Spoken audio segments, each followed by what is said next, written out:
各位屏幕前的观众朋友们，大家晚上好，欢迎收看由斗鱼 TV 冠名星际老男孩主办 SC 凤为您带来全程直播的 WTL 世界星际战队联赛 S5季后赛的比赛直播现场。我是今天的主持人赵兔。那么感谢我们的首席赞助商鹰角网络，以及我们的官方赞助商态度，以及 Real 强赏对于我们本次赛事的大力支持。那么来自世界各地的12支队伍和他们的选手，经过了几个月的不断较量，最终来到了我们的这一刻。12支队伍里面有7支队伍晋级到了我们的季后赛，他们将在接下来3天的时间里面来争夺冠军。我身边这一座奖杯会静静的等待着捧起他们的那支队伍。相信各位观众朋友们也一样，迫不及待的要来看这场精彩的对决了。那么首先先来回顾一下我们本次常规赛的一个晋级情况。好，我们现在看到的是常规赛的一个战队积分榜。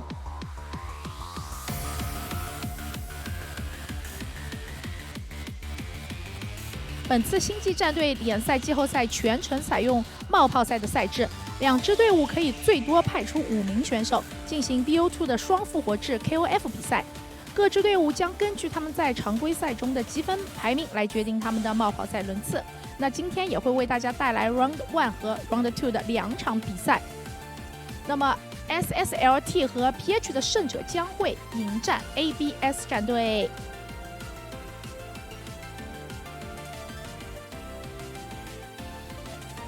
好的，那接下来我们就要采访来自 SSLT 战队的碳基选手，来，我们来连线一下他。Hello， 鸡哥你好，跟大家先打个招呼吧。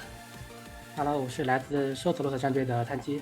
Hello， 那在这个赛季刚开始的时候，有没有想过自己的队伍可以打进季后赛？当时有什么样的一个预期呢？那现在进了季后赛，目标又是什么样的呢？其实一开始没有想太多，大家都是卯足了想打出精彩的比赛，然后都没有负担嘛，所以发挥都挺出色的。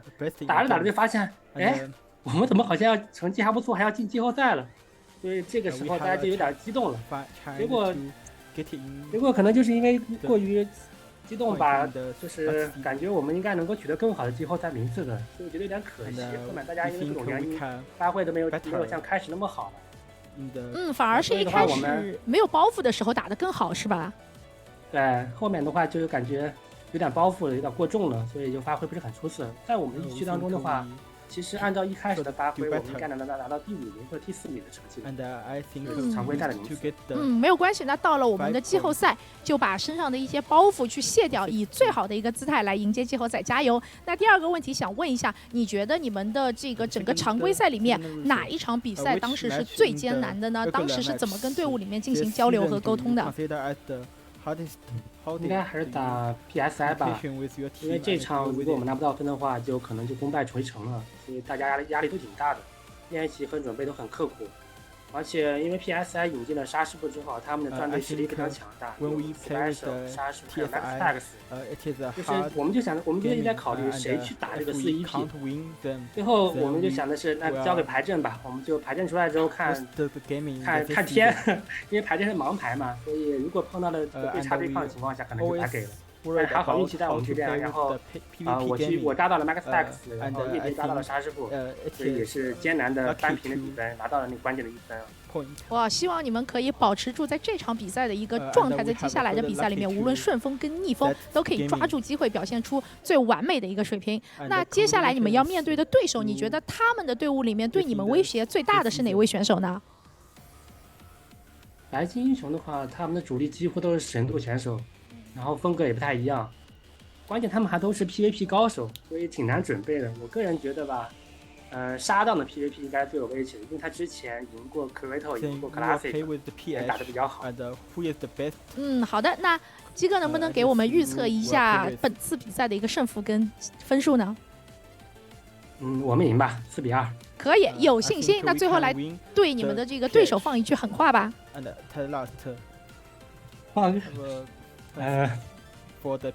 大家都是爱尔同胞，友好交流，踢赢吧。好的，非常的友好。好的，那在这里也是预祝碳基可以在比赛取得好的成绩，加油哦！谢谢。好的，拜拜。拜拜。好的，那我们这边的话，稍后会为大家采访到我们的 PH 战队。那么在此之前呢，要有请我们的特邀嘉宾 Michael 赛德先生，也是来到我们的舞台上。哇，赛德老师你好高呀，跟大家先打个招呼吧。大家好，我是 IG 麦克赛德。哎，赛德老师在刚刚这一场孙哥的比赛，你当时也是作为解说嘛，在赛前你有没有想到孙哥竟然赢了？我说实话。我敢说，摸着良心，摸着良心，我敢说，没有人会觉得孙哥赢，真的。今天孙哥的表现给人恶心反胃，出乎意料是吧？出乎意料，真的跟他平时打天梯完全不一样。他平常打天梯，第一钱用不完，这样他也不知道他平时都在逛街，也不知道都干嘛。今天他的兵很灵动，就是各种打双线啊，钱也能用完，他还能够打多线的同时，还能把这个兵在超速打另一个多线，然后家里还能运营。陌生、反胃、恶心，对，他就表现出不像平常的这个实力啊，有点在这个可能就是比赛专注度就是提高很多，跟平常完全不一样。你感觉孙哥是不是在从就是打阿夏夏的那场比赛开始，就已经在下一盘很大的棋了？就那几天他一直连着在做很多那种小丑行为，是不是为了故意下一盘棋，显得自己今天就特别高光，一下子有反差？这个我也不是很清楚，但是之前确实很小丑，但是今天确实很高硬。我只能说孙哥牛逼，因为今天孙哥。打 CranKy， 其实我们也知道 CranKy 之前他就是5000多分嘛，孙哥最近的分数只有4500，你们基本上又输给这个阿夏夏，基本上是很难赢的呀。哦，是的，那我们接下来的这一场比赛的对决，你的这个赛前预测是什么？虽然后面也会有，但你可以在我们这边小小的透露一下。我觉得应该就是兽鼠罗特应该会赢吧。哎，为什么比较看好里面哪位选手？我比较看好这个夜蝶跟碳基两名选手的发挥吧，因为他们毕竟现在属于国内最强的这个神族选手，然后他们在之前不是你吗？不是我，不是，因为之前他在这个战队赛的时候，他们两个表现也非常的好，就是能够拿下劲敌的1分，也可以就是拿下这个他们比较稳吃的选手，就他们两名比较稳定吧，而且白金英雄，他们的选手也不是特别的厉害，我觉得。好的，那我们的这个非常感谢赛德老师上来接受了我们一个小小的互动。那么我们这边 PH 的一个采访也是准备就绪了，赛德老师可以稍事休息一下，准备接下来的解说。好，我们这边也是要连线一下 PH 战队，来 ，Hello， 你好，先跟大家打个招呼吧，自我介绍一下。Hello, can you make a brief self-introduction, please? Sure. I'm Tassad. I'm the main team manager for Platinum Heroes and the main sponsor of the team. 大家好，我是 Tassad， 然后我是本支战队的领队，然后也是主要的赞助者。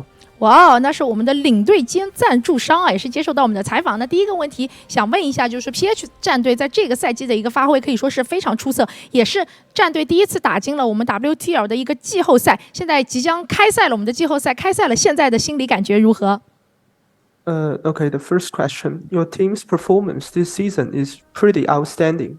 Also, it is your team's first time to make it to the playoffs of WTL. How are you guys feeling at this moment? We're very excited to make it to playoffs. It was a very great season and of a lot of overperformances and success stories, and we're very happy to be here. 毫无疑问，能够成功打入 WTL 的季后赛，我们也感到很激动。在本赛季中的我们发挥还是比较好的，然后能打入季后赛也是十分值得骄傲的一件事。那可以给我们谈一谈，你觉得这个赛季选手们的一个表现吗？可以说的稍微就详细一些、细节一些。Could you briefly discuss the performance of your team members during the regular matches this season?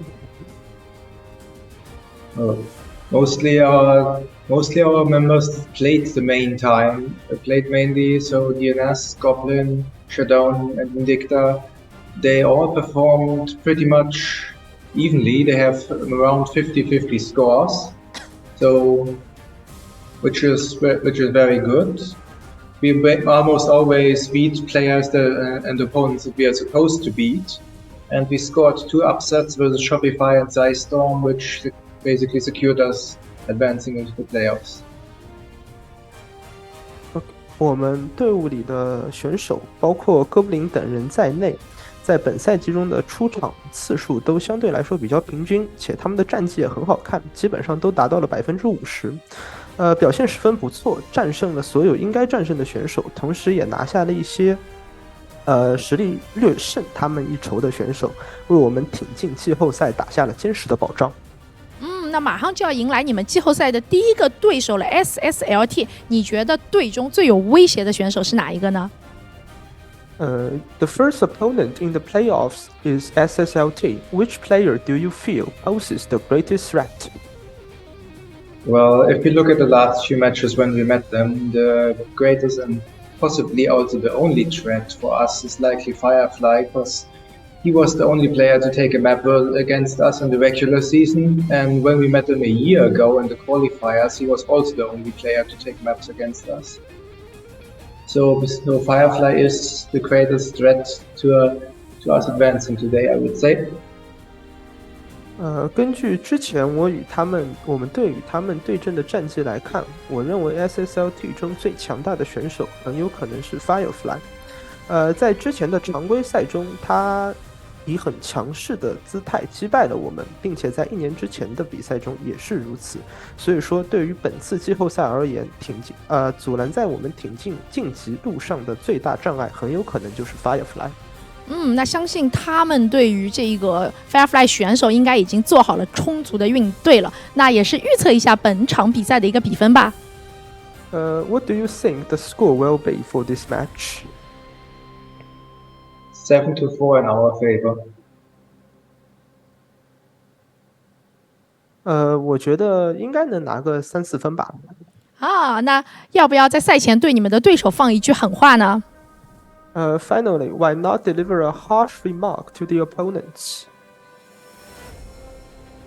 Well, it's time to scratch some flies in defense sixth place and go on.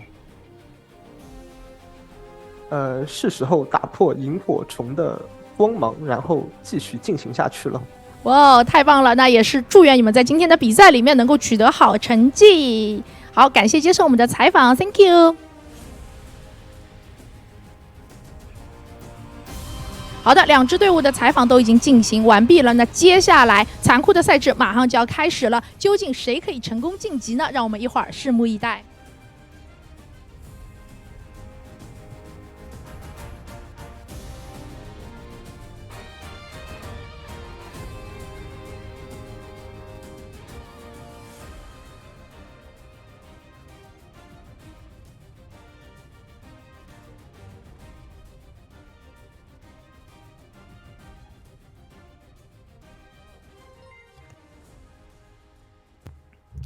And welcome back, everyone. Welcome back. I hope you enjoyed the show match that we had earlier.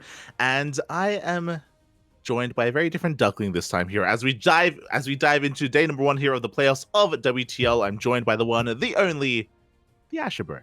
Welcome. Let's go. Hello. We have got some exciting StarCrafts. We do. So we have a very different format. Of course, we had more of a WTL Pro League format for the round robin group stage, but here for the playoffs, Asher, it's all kill format. Let's go.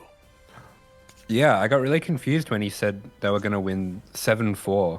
I'm not sure if that's possible. Look, we'll get into it. So the way this works is that one player steps in, and if they 2-0 their opponent, they stay on. If they lose, or if they go 1-1, I believe they knock each other out, and new players will have to be fielded instead. So a bit of a different format. I believe this format was used in the qualifiers, but not in the main events, not in the group stage. Mm-hmm. Yeah, okay. I think 7-4 makes sense, because you have to like finish them off after you beat them. Yeah, and not just that. I believe they have a revive. I believe they have a revive as well. So there's a lot that can happen. Oh yeah, there's a lot of comeback potential as well. And yeah, we're gonna be kicking things up here with the Platinum Heroes versus SSLT. But I apologize. We have to pay attention to this cat. Oh, okay. Oh, it's this again. Last time it was a bunny. That's remember? So good. You're the bunny last time. They got an ugly cat. Let's go. Predictions are coming in, and they even got some of the not quite. Oh wait, no, yeah, they got some of the other foreign casters to predict as well. Yeah, so there we go. We got Wardy and Steadfast putting in their boats as well, and it looks like across the board, we've got.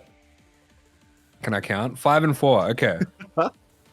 SSLT edge it out. What's your prediction, Matt? Oh, it's hard to bet against the Camels, right? The Camels, they have done so well for themselves, but I'm biased. My son is going to be playing tonight.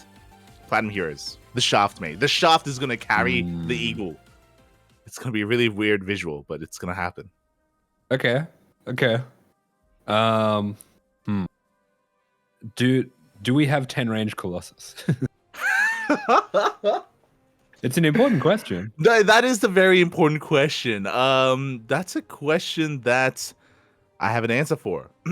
So, shout out to the admins of WTL. They have updated the WTL mod that they use in game to incorporate the Colossus change. So 9 Colossus are going to be featured in this tournament, not 10. 9 Colossus. 9 Colossus. Let's go. Okay. All right. So Protoss is beatable. Yeah. All right. Yeah. I'll bet on Platinum Heroes. Yeah, let's go. Because if Firefly has 10 range Colossus, I don't think anyone's beating him. I'm not betting on Maru if Firefly's got 10 range Colossus. I mean, and look, we've seen Maru fall to some Protoss players before, but including Firefly. It's true. You're not wrong, Pap. You're not wrong. Oh god, but yeah, it's gonna be an interesting one tonight as well. We saw Vindicta in the chat earlier, so I imagine he's gonna be fielded. But it's not just Vindicta on the Platinum Heroes. There are plenty of other players as well. Before I get into that, we have the roster for the Starving Camels: Firefly, Suki, TooDming, and Cyan. The story of the underdogs, the Under Camels. They have done surprisingly well this season of WTL. Yeah, but speaking of teams that have done surprisingly well, I feel like for the Camels, it was kind of it was a huge start, and they set a crazy pace, and they still did really well despite not quite being able to keep that up. Platinum Heroes, on the other hand, they've kind of been more of a marathon sort of team where they've been doing really well for the entire tournament, and like they were mentioning before, getting an upset over Shopify was quite a highlight for them. Mm-hmm. Oh yeah, was a big. Oh, let's go! It was a big highlight. You can see a couple of players are ready here in the waiting room as well. Vindicta showcasing his jersey in the background. You've got Tassad, the team manager, as well as DNS back there as well. You love to see him. Yeah, that's right. And there we go. We got the couple aces, and we've got the what do you call this music? This is like when you go to the arcade and there's that weird racing game that you've never heard of, but everyone's at the arcade just to play that racing game. This is the music that plays in that game. Oh god, it does feel like Initial D or like DDR in the background or something. Yeah, Tokyo Raceway.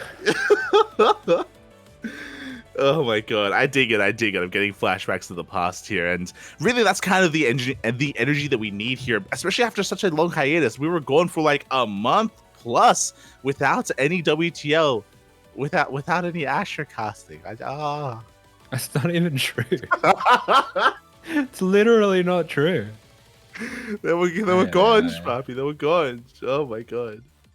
Alright, but here we go. They are sending out the big guns early. I would say DNS has probably been the best performing player for Platinum Heroes. He has really shone for them and had some incredible results. So exciting to see him coming out first. And I think they're going to be hoping for an AWP kill. Oh yeah, exactly. DNS has the potential to just pop off and bring down every single one of those camels. But that's the problem, he's the favored player, which means that is when the camels are the strongest, Papi. That is when they are the most powerful, when they're coming in from behind. Mm-hmm. Okay. We have... Oh my god, what is this? Going on here? We've got some data science going on. Yeah, we got some Excel spreadsheets coming out. What are we looking at, by the way? Okay, I know what the middle thing is. The middle thing is how likely they are to win depending on how long the game goes. Oh, yeah. I guess TooDming's games never go over 15 minutes, or maybe it's the other way around. Yeah, so it looks like late game, Why is it mainly red in general? What's okay? Yeah, I think red's one of them and blue's the other, and the Yeah. blue player just hasn't gone past 20 minutes. It's true. It makes sense. This makes sense. So TooDming, he's a very aggressive player. He does typically end it in the early game. 10-15 minutes is really where we're gonna be looking. Meanwhile, DNS, the longer it goes on, the harder he pops off. Yeah, that's right. And there he is, very stoic. Bit of meditation going on there, I think. I love it. Both players actually. Yeah, both of them. They're both like they're getting their souls, their spirits lined up. They're getting ready here for the next match. And I feel like, again, because it's all kill format, so the first match is actually pretty important here to gain momentum in this series and to really get the ball rolling for their team. I mean, this is a Zerg player and a Protoss player, so maybe they're just playing a warm-up game, and that's why they've got their eyes closed. What are you talking about right now? Oh my god. Exactly. They're gonna be playing with their eyes closed, and they're gonna try to reach out, feel out for what's out there. It's gonna be beautiful. Yeah, I mean, maybe that's a Protoss skill. You reach out into the color. Yeah. You summon your Protoss brethren to help you out. Mm-hmm. I hope it's not too early either. You can see DNS, like it's early morning in the land of Europe, of course. It's just getting ready for it. I think it should be around midday in France. Okay. Not too bad. It's early by Clem time. Hello, this is your resident European. It is currently 1:20 p.m. 1:20 p.m. Oh, that's like peak wake up hour, right, Asher? Yeah, that's like good morning time. Get him up nice and early. Get him some games. Yeah, exactly. As we get into this as well, I also want to give a shout out to Babylings in the chat. Thank you so much for the raid. We appreciate it. Hope you had a great stream. Welcome everyone to the beginning here of the playoff bracket of WTL today, number 1. Oh boy, unfortunately, I think these are just the regular stats in the center of the screen, right? Maybe? Yeah, I think so. I can't remember what goes where, but I know one of those is bigger than the other one. Yeah. I think DNS is probably the red one, but yeah, they're using red and green now, despite using blue and red. I'm a little bit lost. I'm not gonna lie. It's been years, Bob. It's been years since WTL, and they've changed so much. I remember the bottom stat is mentality. I know that is mental. SSLT. Oh my goodness, there's a child. Platinum Heroes. Game 1. 好戏开场了。 Let's go. Remember, let the voice go. Let's begin. Let's start the match. Let's get this on the road. As in the right-hand corner for the Starving Camels, we have TooDming. And in the bottom left-hand corner of the map, potential ace for the Platinum Heroes in the red. This is DNS. Here we go. So for those who weren't here in the previous playoff season of WTL at the start of the year, they also had a guy voiceovering, and that was like peak content. That was really the highlight of the playoffs. Let's get this show on the road. Yeah, voiceover guy, if you're hearing this, we miss you. We hope you're okay. I need to hear you again. Oh, it's beautiful. Wherever you are, we need you. Maybe they'll bring him out for the grand final. They're like, this was a little bit too good. We can't be spending all his energy early. It's possible. I hope so. I hope he's waiting to come out at the very end. If we look to the east for the grand finals, he gives us the intro that we long for. But it's still early on, you know. There's still opportunity for the new intros to really showcase themselves. I'm hoping for some cheesy one-liners. Oh yeah. For sure. As you get the probe being a little bit sweaty, you know, this is a very important match. There's a lot on the line, so anything you can do right away just to start things off and, you know, get under your opponent's skin a little bit, it's going to be pretty helpful because there's going to be big nerves on both sides. Oh yeah, exactly. It's a big event here right now. We were, of course, waiting for Gamers 8 to finish for Home Story Cup, and now everyone can focus their attention on World Team League. Already, TooDming forced to take the natural, forced to be a little bit uncomfortable, but I'm excited because TooDming, he is a player that typically comes in very prepared, a very aggressive player as well. There's a reason why he usually wins the game at 10 minutes or even less. Yeah. Yeah, he is definitely. He's shown off some pretty nasty cheeses in game 2s. Doesn't look like we're going to be getting that, at least not so far, as DNS going to be opening up very standard. We have seen him a lot of the time playing some pretty standard styles, even against stronger opponents.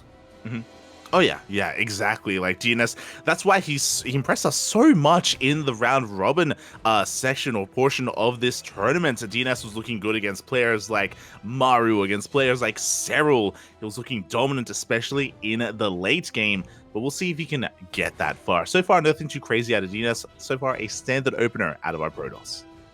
Yeah, DNS just scouts out that natural, sees that his opponent is on 3 bases, so nothing too crazy going on. But yeah, I feel like it does bear repeating as well. These are 2 teams that probably, as much as their goal would have been to get to this stage of the competition, I'd be surprised if either of them were expecting it. Yeah, exactly. Like these teams, these players, they really popped off.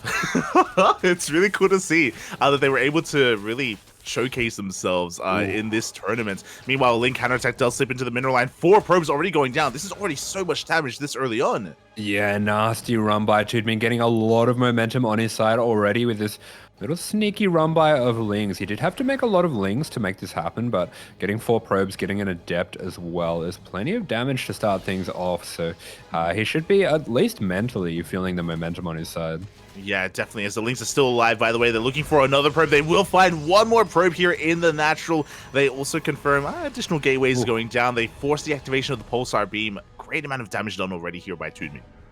Yeah, that energy on the Oracle, that's pretty annoying because DNS is going to want that later on when he's trying to take his 3rd.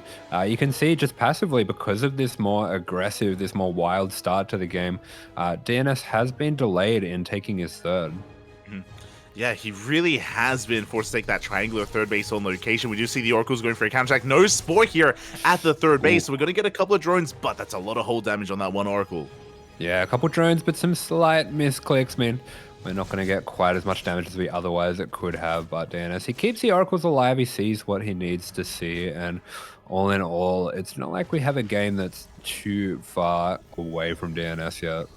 Oh yeah, definitely. You know, he's got his 3rd Oracle on the way. He is getting his 3rd base up and running. Sure, there's some Lings there to be annoying, and they may even get another probe. But for the most part, DNS is getting the ball rolling. Meanwhile, TooDming actually making a massive wave of Lings behind this. Looks like he may just be intending to clean up those depths, maybe looking to apply pressure to that 3rd. Yeah, it's possible that he reads that DNS is being very aggressive with his Oracle, so if there's a big flood of Lings, maybe we can get a denial on the 3rd. It's definitely possible as 5 drones go down to the Adeptras. So we see DNS not taking it lying down. He's also doing his own counter damage as well. But the Lings are looking to be active. They're looking to apply pressure to that 3rd base while TooDming takes a 4th. Yeah, nice timely 4th going down there. The Lings are going to be coming in, putting some pressure on, just expending some of that Oracle energy as well. But DNS here is just comfortably trucking along with his build, and yeah, it looks like he's not too put off by what's happened so far.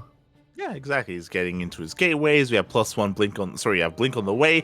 I'm not too sure if we. There we go. There's +1. I was not sure if there was a forge, but there is one. So a pretty standard follow-up out of DNS. Again, this is kind of what we expect from him. Nothing too out of the norm. Nothing that strays away too far from the meta.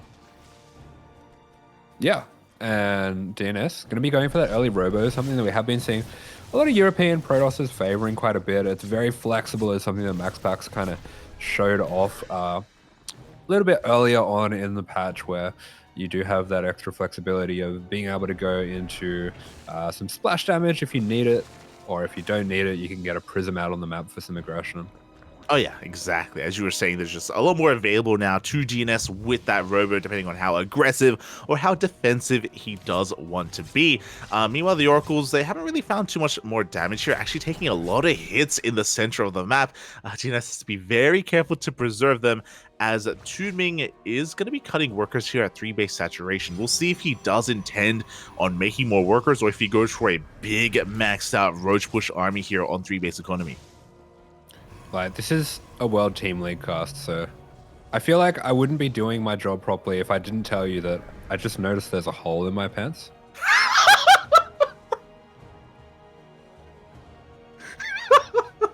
Yeah, Yeah, and they're like jeans, so like sometimes you just walk around and there's like that slight hole in your jeans, and you know one of these days like it's just gonna open right up, and you're just gonna be on the train. You're gonna feel a little bit of extra breeze. You're like, oh, the day has come. You're looking forward to it, really. That's why you keep wearing those jeans. You know that the hole is there. You know that it's time. The time is coming, and what's exciting about that is that you don't know when. Yeah, it's just a spicy little side quest, One day I'm just walking around and then suddenly, got to go buy some new jeans. But while I've been thinking about that, we do have a massive roach max out, as you were talking about. And DNS, it looks like he's clued onto this because he's gone double robo and he's gone for double disruptor production, but he still only has 2 disruptors out at this point. Looks like TooDming actually going to be respecting the defenses, and he does back off at least until the oracles are out of energy. But here we go, the first couple shots coming out. Oh my god, a massive connection on the Roach army, as we were saying, as we were enthralled by that lovely story by Asher. TooDming hasn't been droning. He did attempt to max out here on 3 bases with a massive Roach push, but alas, did miss his timing. DNS was more than prepared for it, and TooDming is transitioning. We have droning on the way. We have an infestation bit to get into Hive Tech. And this is rough because TooDming, this wasn't really his initial plan. He's kind of stuck with this big Roach army, and he's not really doing much with it. Yeah, DNS prepared extremely well for this, getting those extra robos on the way before he committed too much to his eco. So he was very well prepared for any kind of roach max out. Looks like he's done his research here. Oh, yeah, exactly. As we do see DNS holding quite well back at home. He goes for a little bit of a death transfer because not just the deaths, but also the oracles as well. Finally getting 5 drone kills. They had a hard time finding too many workers earlier, but now they're popping off. That's so smart. You make the drones run away, and then the oracles are waiting for them. It's a trap. It is a trap, and TooDming pulling a bit of a chappy, pulling in a laser. No Spore at that 4th base is punished heavily for it.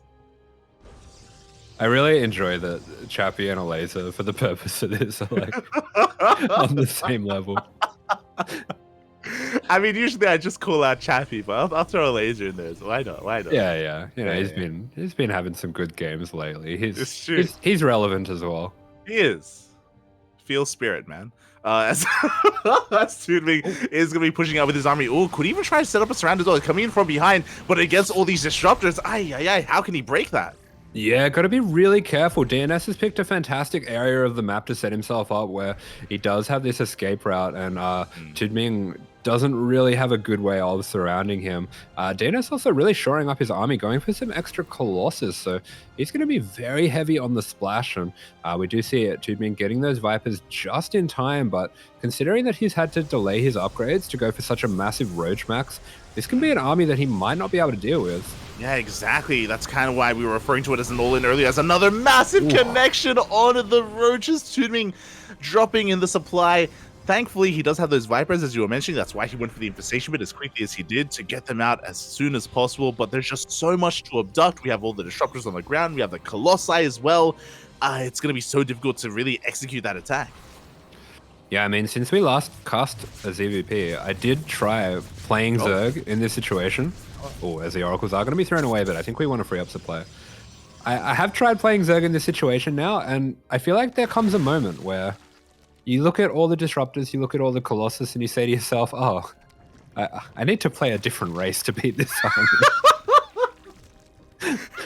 That's when the smudge sets in, Bobby. That's when the smudge sets in. But it is possible, of course. It is possible. Unfortunately, TooDming, he's just coming into this a little bit from behind just because of that Roach max out earlier. Meanwhile, here we go. He's going to be threatening that army. The Vipers have hit the field. Yeah, we have a small window here where Mass Baneling could really make something happen until that Storm is finished. I mean, Storm is so fantastic against Mass Baneling, but we still have, looks like about 30 seconds before that finishes up. Yeah, exactly. And this Zealot run-by is just distracting TooDming. It's forcing him back home, and it's allowing this upgrade to finish. Not just the upgrades. We have cannons, shield batteries on the way. DNS, he is shoring himself up so well. Bearing in mind that he hasn't really committed to a big attack this game. He's just been playing the role of the defender this entire time, slowly maxing out, slowly waiting for TooDming to kind of push into him, and so far he's been successful in doing so.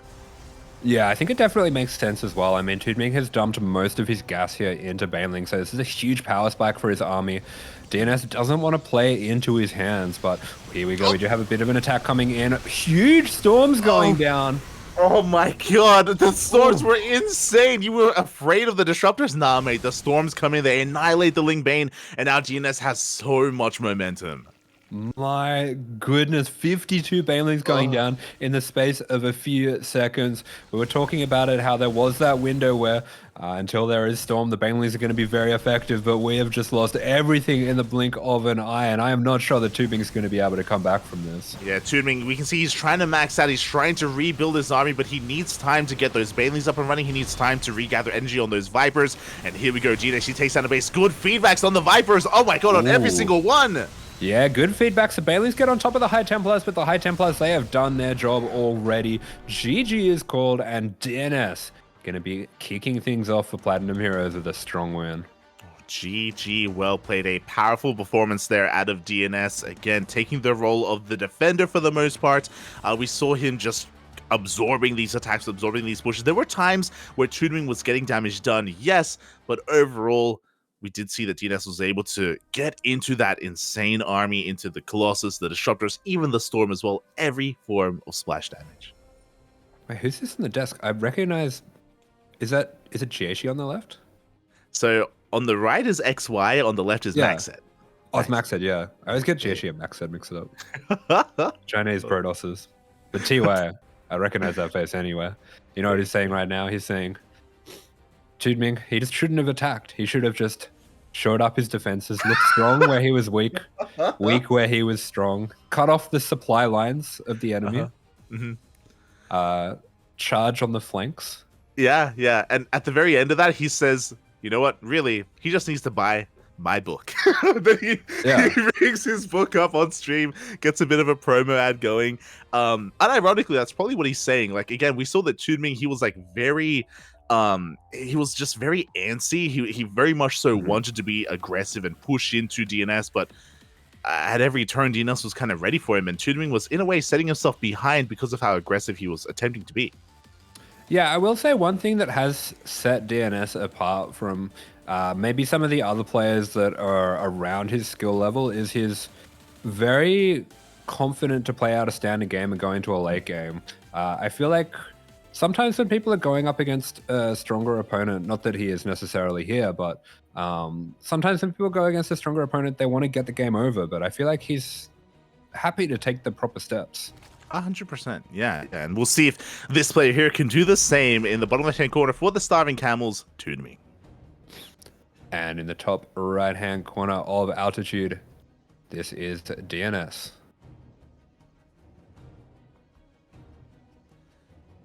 And yeah, to put emphasis on what you were saying, we've seen that, right? We've seen that before our eyes, where DNS, he goes up against Cyril, goes up against Mara, goes up against some of the best players in the world, and he doesn't flinch, you know? He doesn't bat an eye, he doesn't try to go for an all-in. Really, what you're saying is DNS, he's a prolific supporter of XY's book, of the art of XY. For sure, yeah. He bought one and got a second one free. But yeah, he's just I do feel like he's a very confident player. He's happy to play the game out the right way, even if there might be a faster way to end things. But yeah, it looks like TooDming, he has, I believe he would have got the map pick here, and he's gone for Altitude. So I'll be interested to see what he has in store, because I feel like this is not a good map for the same kind of playstyle that he played in Game 1. Yeah, for those that may be wondering how this format works, the first map is predetermined, the second map is loser's pick. So as Asher said, TooDming did pick Altitude, and that does kind of work against the playstyle, the reputation that TooDming has of being an aggressive player, going for a larger map like this. So I wonder what he has. Oh no! Up his sleeve! No! Oh no, that's painful. And DNS, he kind of raises his eyebrows a little bit. He knows that he's kind of under TooDming's skin, making him feel a little bit nervous here, and that's actually a pretty big deal at this level to be losing that much mining time. It really is. You can see TooDming just sighing a little bit there, taking a deep breath. He needs to calm down a little bit here. I was about to say that I want to believe that TooDming is coming in with a plan. You know, it's the Team GP maneuver. It's the Starving Camel maneuver here, where you lose game 1, but here in game 2, you come in with an ultra prepared all-in. But that was not the best start for TooDming. Yeah, and if he does have an all-in planned, that's the kind of thing that's really going to hurt you. I mean, every second counts with an all-in, and losing that much mining time could mean that your all-in's hitting even 3 or 4 seconds later. So not great. At the same time, we do see DNS is going to be going for a Twilight Council opener, so mixing things up a little bit. It's actually going to be he that chooses to be a little bit more aggressive. Oh, yeah, exactly. With that Twilight Council opener, this should be either for a Glaive Adept opener, it could be a Dark Shrine opener as well. DNS has a couple of options available to him with how he wants to be aggressive.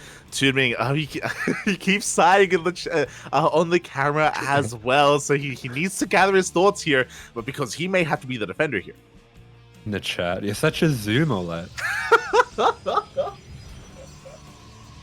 Ooh, okay. No glaives? Yeah, now this, I mean, you can correct me if I'm wrong, but I feel like I've only really seen this build recently on this map specifically.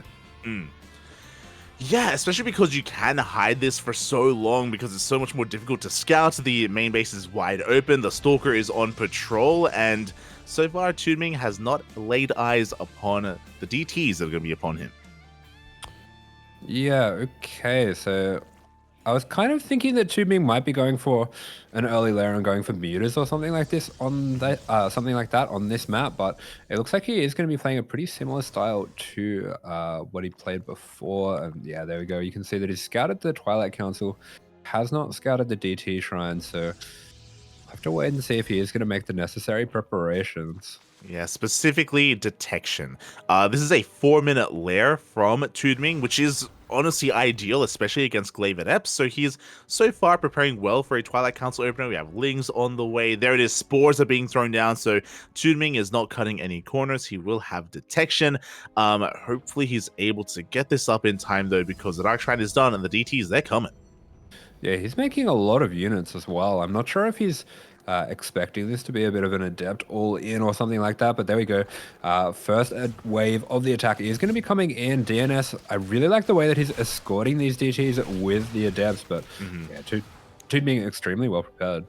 Oh yeah, exactly. He does shut down this aggression for the time being. The DTs do survive, and of course they can morph into Archons as well, but before that happens, we can see that there's no mobile detection, so DNS is kind of taking control of this center area here, just swiping away at some Lings wherever he can. Yeah, DNS didn't know that there was no detection at that base. A little bit unlucky, but I feel like he is still just taking the right moves. He is transitioning out properly, and he hasn't committed a huge amount into this. I mean, we can still warp in one more DT and go for the Archon drop, and that's exactly what he's going to be doing as well. But yeah, I feel like in the end, he didn't make that many units. He could definitely still transition out of this.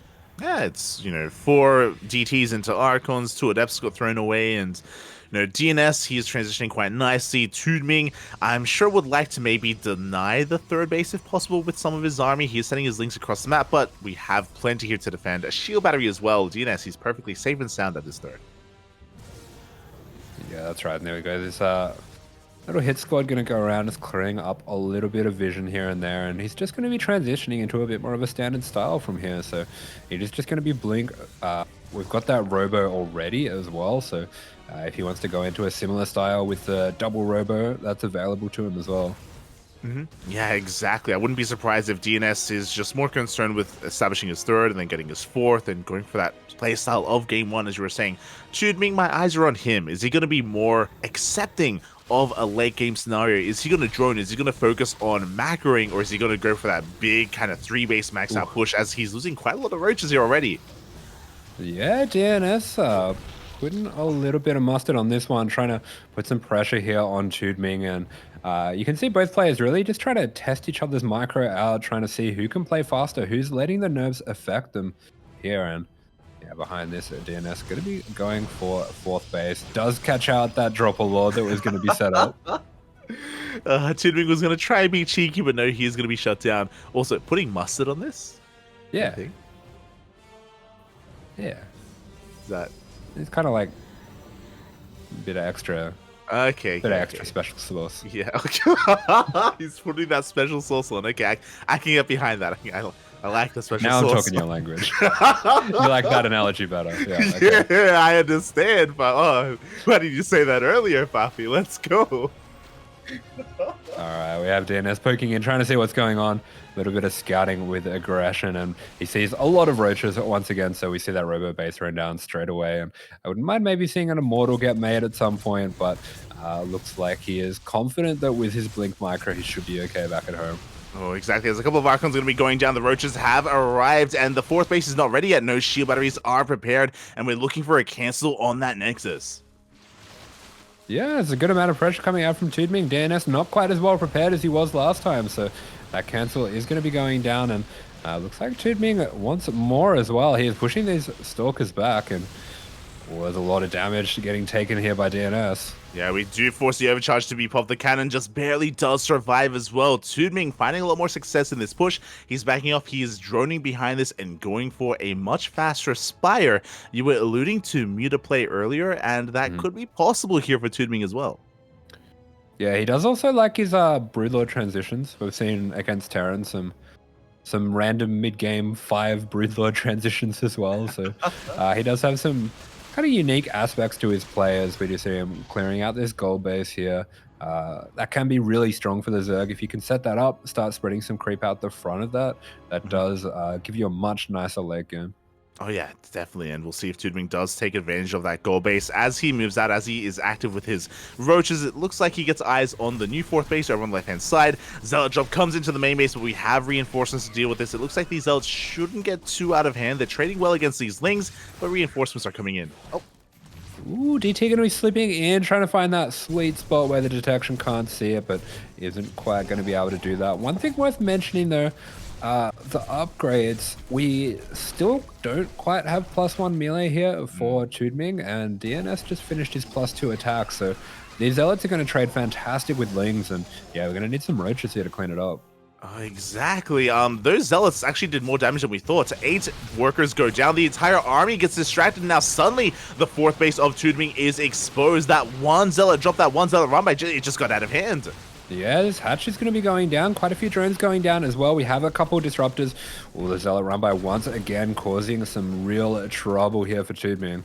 Yeah, exactly. And earlier, that DT in the natural did see this. Right, the Zealots, they still haven't been dealt with. Oh my god, the +2 Zealots. Yeah, they're going to be bringing home the mutas. Oh, the disruptor almost goes off. That could have been really nasty, but crisis averted by TooDming and forces the recall. Does force a recall. Mutas shut down the Prism. Looks like TooDming is regaining control of his side of the map, but he's only on 3 bases. Did just lose 20 workers, and now the pressure is on TooDming to do some counter damage. With these Mutas, there's definitely potential, but DNS has a lot of time to prepare back at home. Yeah, that's right. All momentum that TooDming did get from killing that 4th earlier in the game seems to be gone now. And here he goes. He's going to be charging straight up this ramp. Got to watch out for the disruptor, but there's only one, and the Mutas can snap that off as well. Oh, exactly. They take down the Colossus. They take down the Disruptor. Good target firing coming in from TooDming, and he's getting on top of this army. We have an overcharge behind this. The Mutas, they do dive on top of that as well. Overcharge is going to be going down, and the Stalkers, they are nowhere near as good when they have nowhere to run and when they don't have those shields. I think DNS is in some real trouble here. Yeah, he is in some trouble. The base is being broken across the map. We can see how committed TooDming is. With these reinforcements, though, can DNS hold on? He's trying to blink back into the main base, but he's running out of Stalkers. It is getting very close. That Colossus is putting in some serious work, but we have more mutas coming out for TooDming here, and DNS is going to be in massive trouble because when you do have those lower Stalker numbers, the mutas can just fight them as well. Yeah, as we can see, they're fighting those Stalkers. We can see the Roach Army diving into the natural base as well. Ooh. He's going for the kill. He's getting on top of the production. And DNS maybe poked the bear a little bit too much. He did so much damage earlier, killing that base, killing so many workers, but he just wasn't ready for that counterattack. Yeah, I think this might just be it. There is not enough here to clear up the Roaches. We're whopping in a few more Stalkers, but the mutas are finishing up for TooDming as well. DNS desperately trying to hold on. Yeah, he's holding on to his natural, but we can't say the same about his third base. The third Nexus is going to be going down, and behind this, TooDming does now have a 4th base. He's actually triple expanding. He's getting his 5th and the center gold base as well. Yeah, I love it. Why not? DNS is going to be on the back foot for a while. These mutas ensure that you have map control too. So TooDming is just going to secure this win in that way, getting that gold base, getting a few extra bases as well. We've got +2 on the way if things do continue, but he is looking in a dominating position. Yeah, exactly. And we can see how active he's being as well, just keeping his opponent contained on these 3 bases, keeping keeping DNS back at home as well, just making sure that TooDming can get away with all these expansions. At the same time, DNS, this one DT gets across the map and is going to find a lot of drones. Yeah, DT's, all these counterattacks are doing a great job for DNS, and if he is going to be able to keep himself in the game, it is going to be through moves like this, even being careful that he doesn't lose that DT shrine. And this is the kind of pressure that he needs to be putting on, because if he wants to get a 4th up, he's going to have to distract the army of TooDming. If TooDming can send roaches to one base, send mutas to another, there is no way that DNS is going to get a 4th up. But if he can keep doing moves like this, maybe it could happen. Yeah, and DNS is actually moving out with his entire army as well. He's finding that center base. Hatchery is going to be going down. But can he fight against all these mutas and roaches? That's the problem here. Can he go toe-to-toe with the main army of TooDming? The Blink Micro is good. The Zealots are helping out a lot as well. A lot of those roaches are going down. TooDming going to be respecting this and backs off. We lose the hatch, but we do have a few more where that came from. There's more than enough mining space for what drones that he has. Yeah, but again, DNS, he's not expanding. He's not taking a 4th base. He is going all in on 3 bases. He knows that he needs to end the game here and now. And so far, his blink control is looking good. Yeah, some really good trades. The Zealots are doing a great job buffering and holding back those roaches. He does have to be careful. He is on creep here, but this is a pretty nice fight of him. There's just not that much here for TooDming. Yeah, not that much at all. The mutas are going down, but the stalkers are getting oh so low. The blinks are good. And it looks like TNS, he pushes back the mutas. Yeah, the Observer is loving the Blink Micro there, and Platinum Hero is going to be loving it as well, because DNS, it looks like he is making an incredible comeback in this game, and with the 3 base all in, he might just have done it. Wow, maybe the triple expansion was a little bit too greedy from TooDming. No spores, no stack defense to defend against the DTs. He was being pulled apart, and now DNS with this all-in is pulling it off. The boys are being pulled. TooDming, he just has to barely hold on, but there are just so many stalkers. Yeah, it's not happening. The stalkers are taking out the mutas. GG is called. DNS can barely believe it, and he has taken out TooDming, and he will be continuing on. GG, well played. DNS on the brink of defeat. His 3rd base was broken. His natural was broken.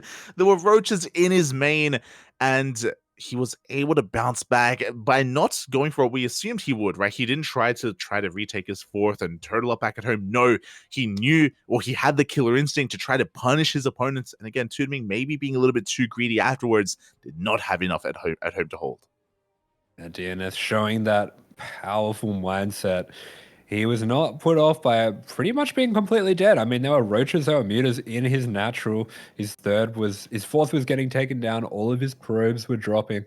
But he found the one way to come back in that game. And as for TooDming, yeah, I wonder if the expanding was a bit of a poor choice. I think as well, making so many mutas was a little bit of a strange choice. I feel like when all you have to do is hold, maybe just maxing out on roaches would have been better.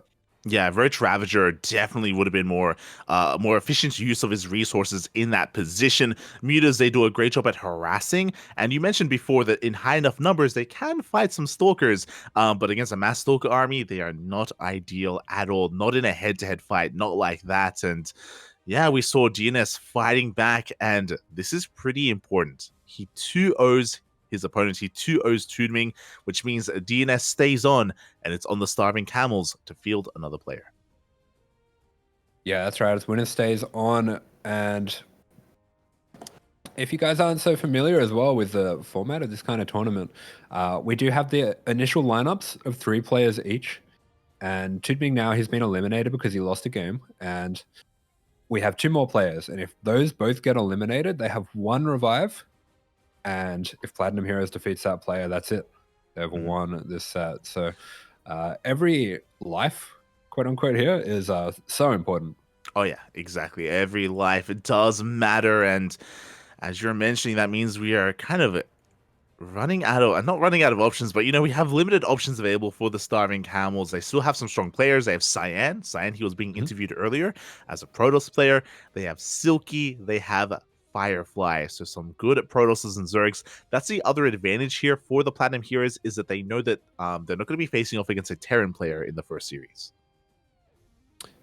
Yeah, that's right. So they know that they're most likely to be playing Protosses. I mean, Firefly, I would say, without question, is the ace player here for the Starving Camels, and he's been really incredible lately. Not just in this competition, but in his own, solo play as well. I feel like he's kind of reaching this level. We've seen a lot of Chinese players being inspired by the run of Oliveira, by the World Championship of Oliveira, and kind of really, picking things up, putting in some crazy hours of practice, and Firefly is looking world class. Yeah, and he's even smiling. He's happy. He's unfazed by what just happened. Cyan, he's more the serious Protoss, the serious side of the Starving Camels.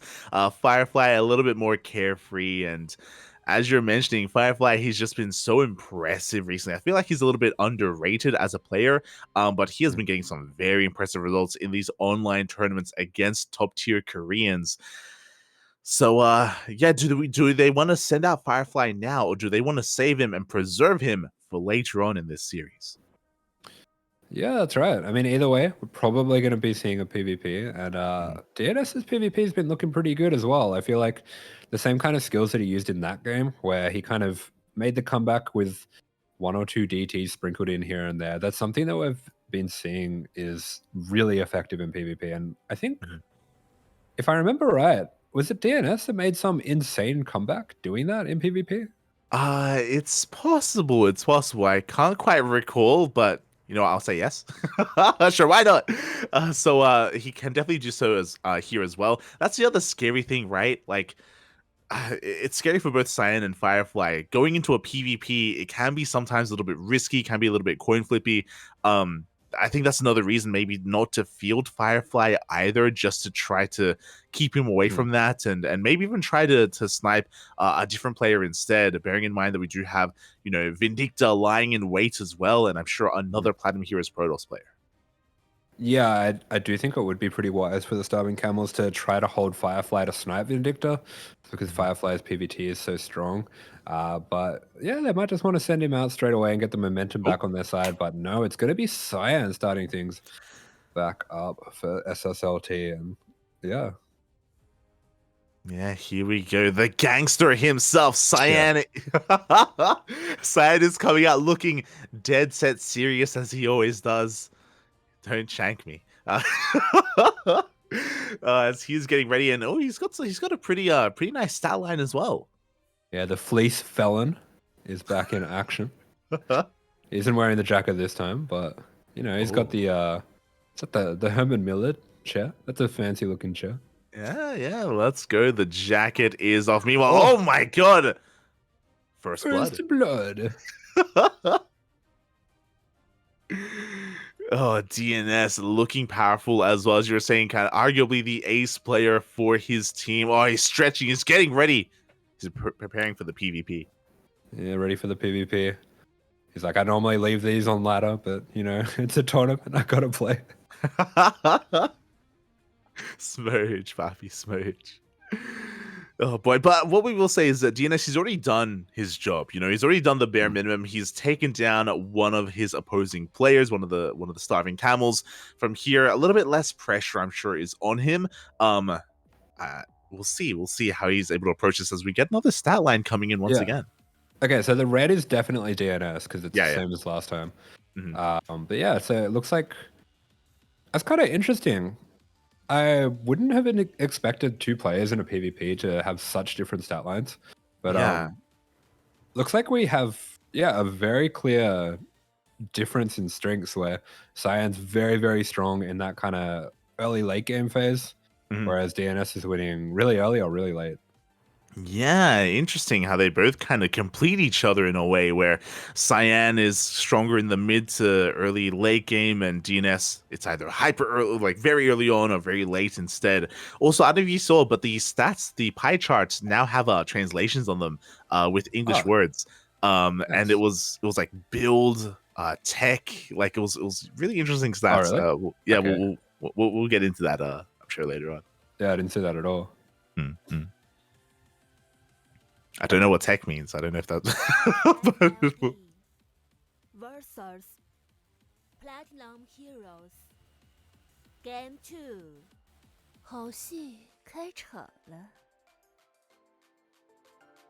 Am I crazy? Was the Mandarin version of that like a little bit more sultry? That was. Oh my god. Oh my god. I'm not going to attempt to say it because I'll probably say something else. Well, it looks like we do, need to reset. Got the HUD bug. Whenever I get the HUD bug, it gives me a bright pink giant HUD. So can definitely understand going for the reset though. Yeah, it's crazy. It defaults to I think it's the Twitch overlay or the Twitch HUD. It's Okay. Yeah. I thought it was like a Diva HUD or something. It's got to be Diva, right? The bright pink one. I think it's maybe. Oh, the player's just gonna be getting themselves ready. Is he drinking out of a bowl? That looks like a what's the word for it? Like when you have like a flask but for soup. Yeah, sure. Is there a name for that? Like a travel mug sort of thing? Maybe. Or it could have just been like a camping mug, yeah. Yeah. Maybe it's a saucepan. Makes his coffee in a saucepan. Thermos. There we go. A thermos. Maybe. It looked like a mixing bowl to me. I'm sure we'll see it a little bit later on. We do see our players getting ready for this PvP. We're still pretty early on in this series. Even though we only have 2 best ofs tonight, even though we only have 2 matchups, these teaming matches, they can go for quite some time. Yeah. Especially if this does go to the ace game, this can be a pretty long set. So I'm sure all these players are, ready to go for the long haul. DNS would have been, mentally preparing to ace everyone, but you never know what's going to be happening here. Oh, yeah, exactly. We're just making sure there aren't any technical issues going on, that everything is going to be resolved here as well. As a reminder, if we do have a 1-1 score, both players knock each other out. 2 zeros means that the player will stay on. So, and I feel like getting a 2-0 is that much more difficult here in this kind of format. And here we go in the bottom right-hand corner for the Starving Camels. It is Cyan.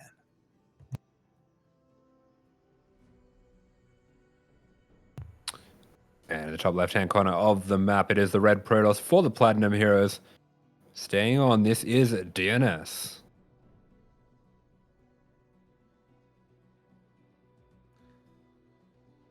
Oh, the dots on the top, that's how many lives they have. Yeah. It's their power level. Let's go. I feel like we need to change the shape of one of them. Wait, what do you mean? Oh, okay.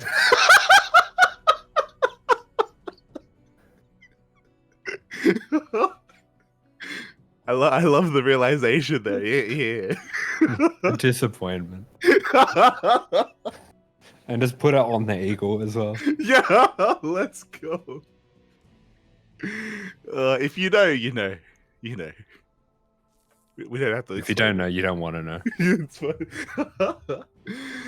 As we do have Cyan, and both DNS and Cyan going for these gate expand openers, a lot more economic here. No one is playing around with any kind of 2-gate opener or being hyper aggressive early on.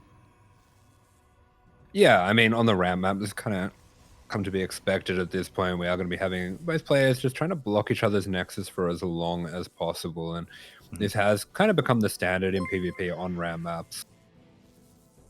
Oh yeah, exactly. Ooh. As DNS, oh my god, does allow that probe to finish. Cyan actually looking a little bit upset there after losing that probe.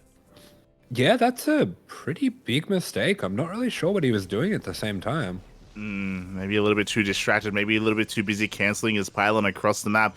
But DNS losing a probe this early on is a massive loss here. With the pylon finishing, we can throw down a cyber core as well. It's going to be close, and it looks like we will not throw one down.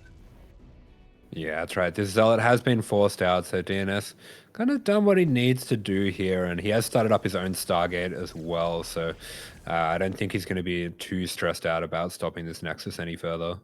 Yeah, so we have a bit of a difference here in the build. Cyan is still committing to his Nexus first, into a bit of a later Stargate. DNS going for a faster Stargate instead, going for a later expansion. Oh, okay, and I think we're going to be losing another probe here for Cyan.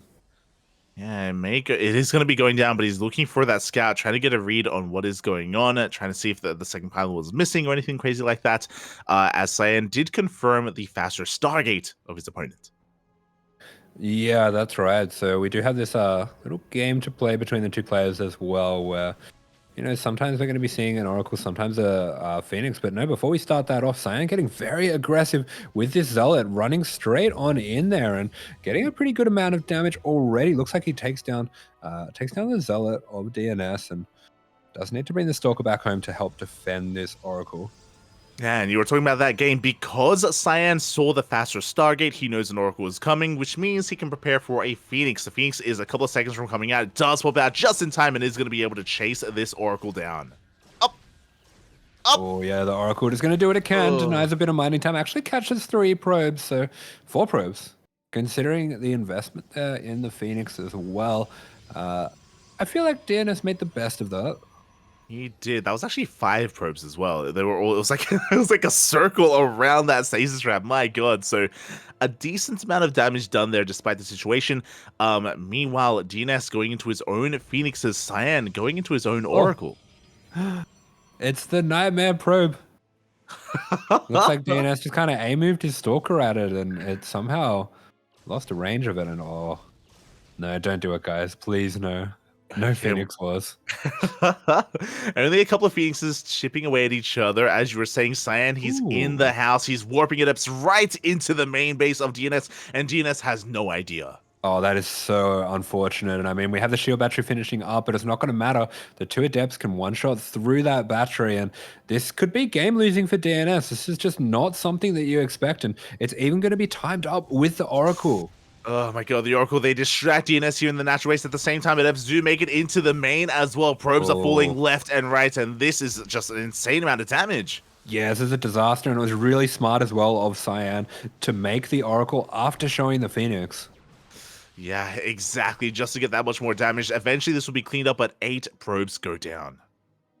Yeah, brutal stuff here, and Cyan absolutely in, what's the... I was gonna say in the driver's seat. Is that what you say? What's the phrase? In a commanding position, you know, he's on top. He's the top. That's definitely what I'm looking for. He's assumed the position, puppy. He's asserting dominance. As we do see, the pylon has been spotted. DNS finds the cause of all his problems here, but he does continue to be a little bit supply blocked as well. Never mind. Yeah, driver's seat works. As Cyan is getting his third base up and running, working on his blink. Again, he's not like going all in on anything like Phoenixes or mass harassment style. Stalkers are coming out. He's the dark in this relationship. Let's go. He's tying him up and throwing away the key. But before that happens, DNS is rocking up with a good amount of Stalkers already here across the map, catching this third base before it can finish, before the shield batteries are thrown down. Yeah, it denies the third base. I love the pickup there on that Stalker as well, just making use of that Phoenix. Not too much that you can do with one Phoenix, but DNS making the most of his tools here, and he is continuing to put pressure on, making sure that Cyan is forced to commit these Stalker warpins. I think he definitely does need to back off at this point, though. Yeah, so be careful not to overextend here. We're going to be trading Stalkers for Stalkers across the map. More probes are going down. The Oracle going ham in the middle line. Likewise, I can say the same for Cyan. Both players losing some workers here, forcing an overcharge back at home. More probes are going down. Yeah, that's a lot of probes that are going down there for DNS. He didn't quite pull all of them to the battery there, and he is now very far behind, in the economy. Yeah, he really is. Cyan going for his own counterattack. DNS may get a faster third base, and that will help recoup those losses, but the Stalkers arrive just in time. They get a kill on that shield battery. I don't think Cyan can get a kill on the base itself, but he is able to get a better concave. But here come the reinforcements. Yeah, here come reinforcements from both sides here. It is very close. That Phoenix from Cyan going to be helping sway things in his favor. These Stalkers are all a little bit low there as well, though. I mean, he has some fantastic Blink Micro, but if DNS can chase after those and pick them off, he will be in a good spot. He just holds on, and I think we've got ourselves a game here. We do have ourselves the game, even though Cyan has been getting so much economic damage done. Because DNS has a faster third base, that means he can make 3 probes at a time and he can recoup those losses. He can catch back up in that worker count. He is still in this. Yeah, third Nexus always a pretty huge power spike for Protoss, just because chronoing out off 3 Nexuses, you can fill that up really quickly. And I feel like DNS is going to be able to get himself back into this game. So already we can see that almost equal on probes, despite DNS having been, I think he was 8 or 9 probes behind in the early game. Oh, yeah, exactly. He was quite behind, but he pulls himself back in. We saw that against TooDming. We saw how tenacious DNS can be, even at death's door. He just claws his way back in. You cannot count him out, and things are going to be settling on down from this point. DNS is working on a forge. He's working on a very Stalker gateway heavy composition. Cyan is mixing things up. Yeah, okay. This is kind of a moment that comes along in any PvP. I feel like there's always this trump card of DTs, and you can play it pretty much anytime you want, but it's all about the timing. It's all about distracting your opponent when they first come in.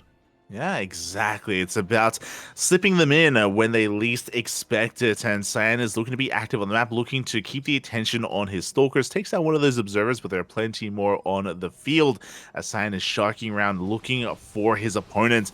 And it looks like he may even be able to take a bit of a better fight here. He's actually looking to catch DNS out of position. Could even go into towards the natural. Yeah, the force fields are nice. The Guardian Shield's helping out a lot here as well, but the micro from DNS is very nice. He does have that battery to fall back on as well, just to help juice up those Stalkers. And if he can start picking away at the Stalker numbers, more importantly, if he can get these Stalkers all wounded, this Immortal will absolutely chunk through them. It really will, but the Cyber Core goes down and has to be rebuilt. DNS cannot warp in any more Stalkers at the same time. A Station Trap into the main base. Good reaction out of DNS. Does minimize his losses. And he's doing a great job at just buying time for that Immortal to come out. Yeah, fantastic reactions there from DNS. He is really playing this game well, looking very confident despite being in a bit of a bad position here. Cyan, though, he has his War Prism on the front. He is looking to try to end things here and now. I like the addition of the extra Zealots, but DNS has to be very sure of when he takes fights because they don't have speed. The Invisible Man, they slip on in. I love it. Cyan, he also has an Observer camping the center of the map as well. We have an overcharge, but the Stalkers, they blink on forward. They focus down every single one of these units, and DNS is being pulled apart. Yeah, DNS is being picked apart. These DTs just too much to deal with right now. We are going to be pushing these Stalkers back, but it looks like the damage has been done. Once again, Cyan taking that probe lead. Yeah, 10 workers go down. A good amount of Stalkers of DNS did fall as well. He can make up for his Stalker deficit with these Immortals, but as I say that, Cyan, he dives on the Immortals. Yeah, great killer instinct from Cyan, and things that did get a little bit closer later on there, but he does close it out in the end and takes a big sip from the mixing bowl. It's a mixing bowl, right? Yeah, it is, definitely. But it's like a little mixing bowl. It's like a souffle mixing bowl or something. Yeah, exactly. It's like you whisk eggs in it or something, you know? Like, what's he drinking? Maybe he's drinking eggs. Oh my god. Just raw eggs like a bodybuilder. Let's go. He's having some Colombian tonight. As we are getting ready for our second game. A good start here from Cyan. Despite, I mean, all around, really, he was doing a great job at harassing his opponent with those Adepts, with the Oracles as well.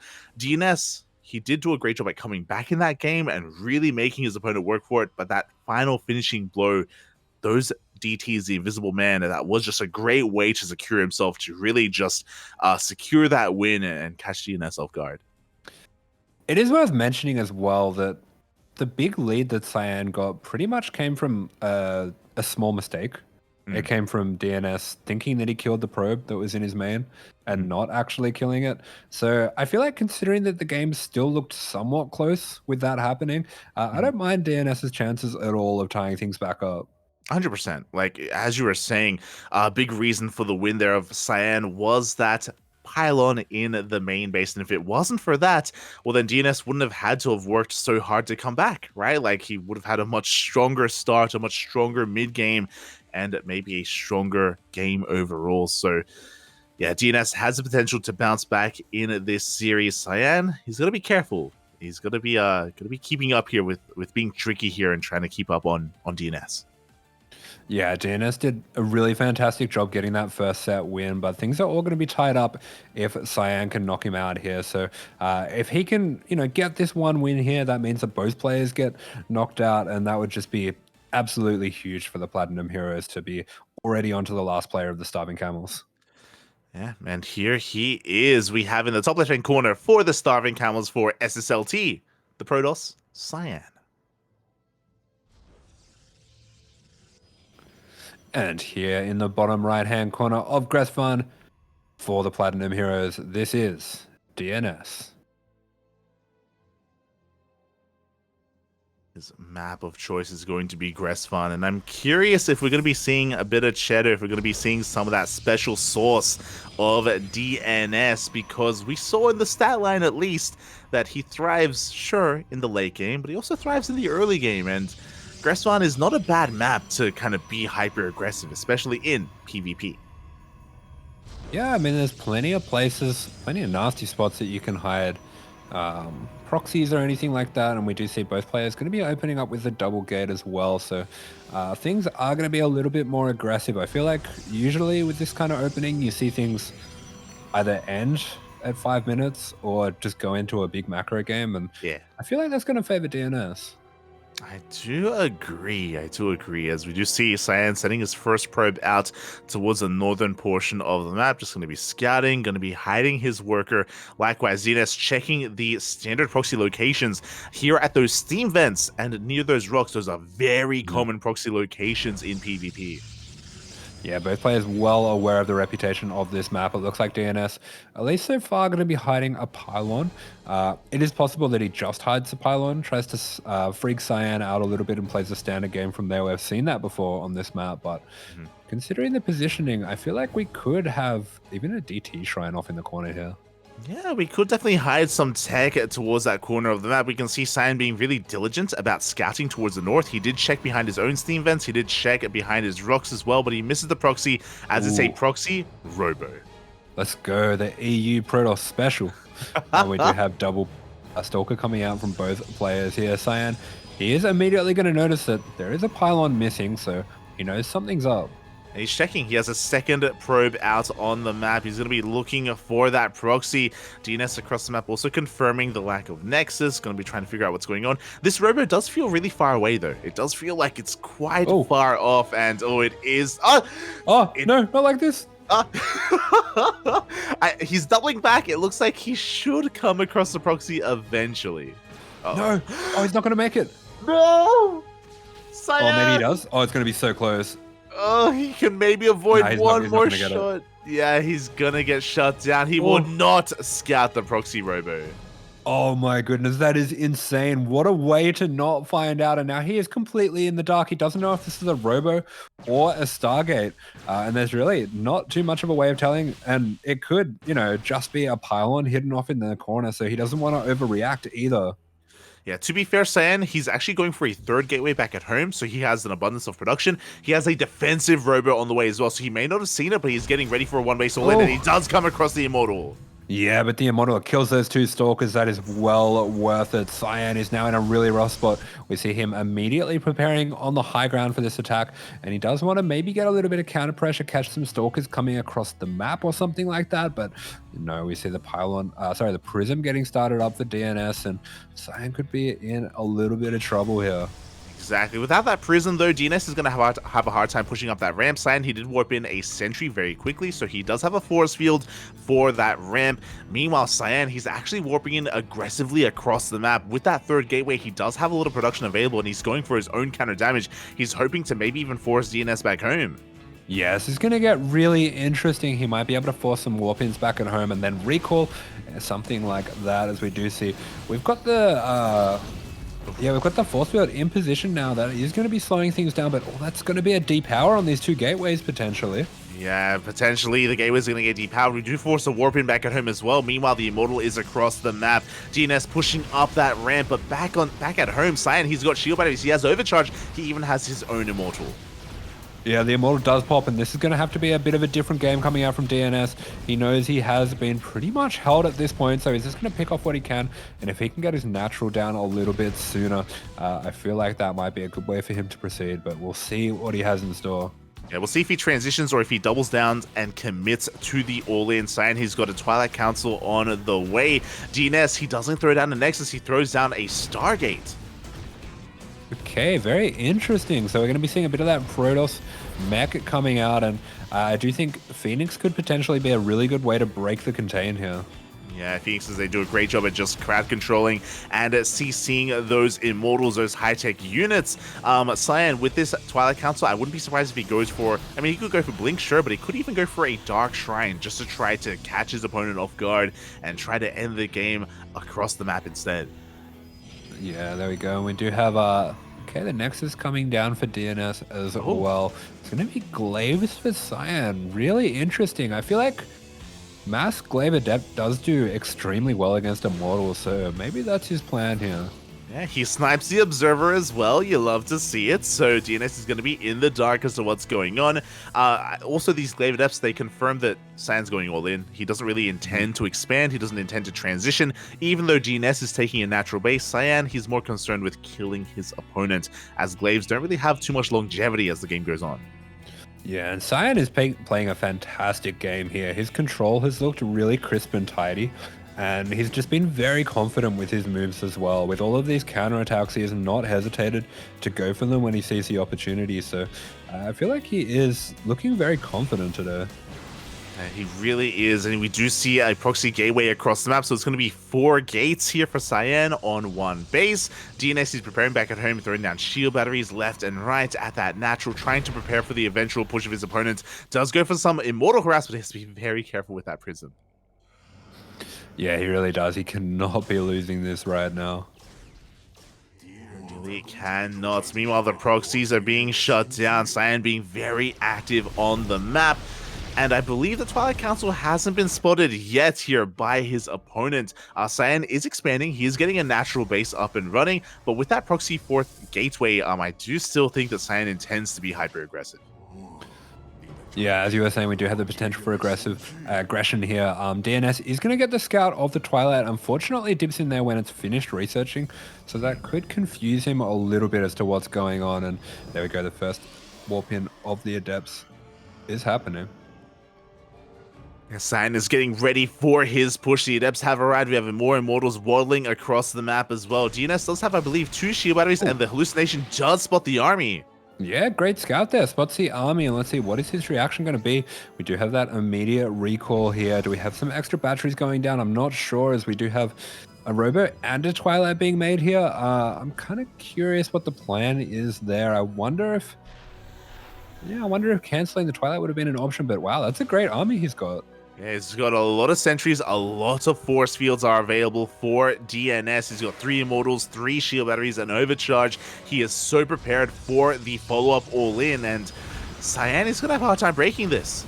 That was so close, but you can see DNS, he is so on it right now. He even sends up the 2 shades to try to shade block just in case that pylon didn't come down in time, but it's going to be a crazy micro battle here. There's a very complicated armies on both sides. We have force fields, we have lifts, we have shades. There's just so much potential for both players. It really is. Bearing in mind, the Cyan hasn't made a single worker in a very long time, and here we go. He's pushing on 40. He's baiting out a lot of these force fields with this Prism. He can try to micro back, but the Phoenixes also dish out a lot of damage. Yeah, that is a lot of force fields that just got spent by DNS. He is pretty close to out of energy with those sentries, and the Phoenix, they are starting to put damage on that War Prism. That's going to be a huge deal. If he can snipe that War Prism with the Phoenix, that takes away all the micro potential with the Immortals. It really does, and we commit to the shade. Cyan's diving on this armor. We do have an overcharge supporting this, but we see Cyan focusing down that shield battery immediately. Yeah, the Adept's going to be taking down the shield battery. The Phoenix, they're going to be picking up those Immortals. And there we go. Oh, we do get the snipe on the Prism. The Immortals are out of action here for Cyan, but we have that 1 Immortal on red health just chunking through Stalkers here. DNS really needs to take these Immortals out. He needs to focus fire. These Immortals, they barely do survive, but here we go. DNS, he dives on them, he takes them down, and just like that, Cyan is being forced back. He was all in. He is down heavily in the worker count, and you can see him just exhale quite heavily there on the cameras. He knows that he's kind of lost his opportunity. Yeah, I love that little combat drop of that Immortal. That Shadow Immortal dives on in there, and he takes them all on by himself. We don't have to talk about the fact that there's Immortals on red health. He didn't know that when he dived in. He said, I can take 2 of them. And he did take them down, and just like that, Cyan has lost any kind of momentum he did have. He's getting ready back at home. He's not ready to defend. He doesn't have any shield batteries. DNS is actually not attacking though. He is expanding and taking a third. Yeah, I feel like this is very DNS. We talked about it before. He's not the kind of player that rushes into finishing off a game. He really likes to do things properly.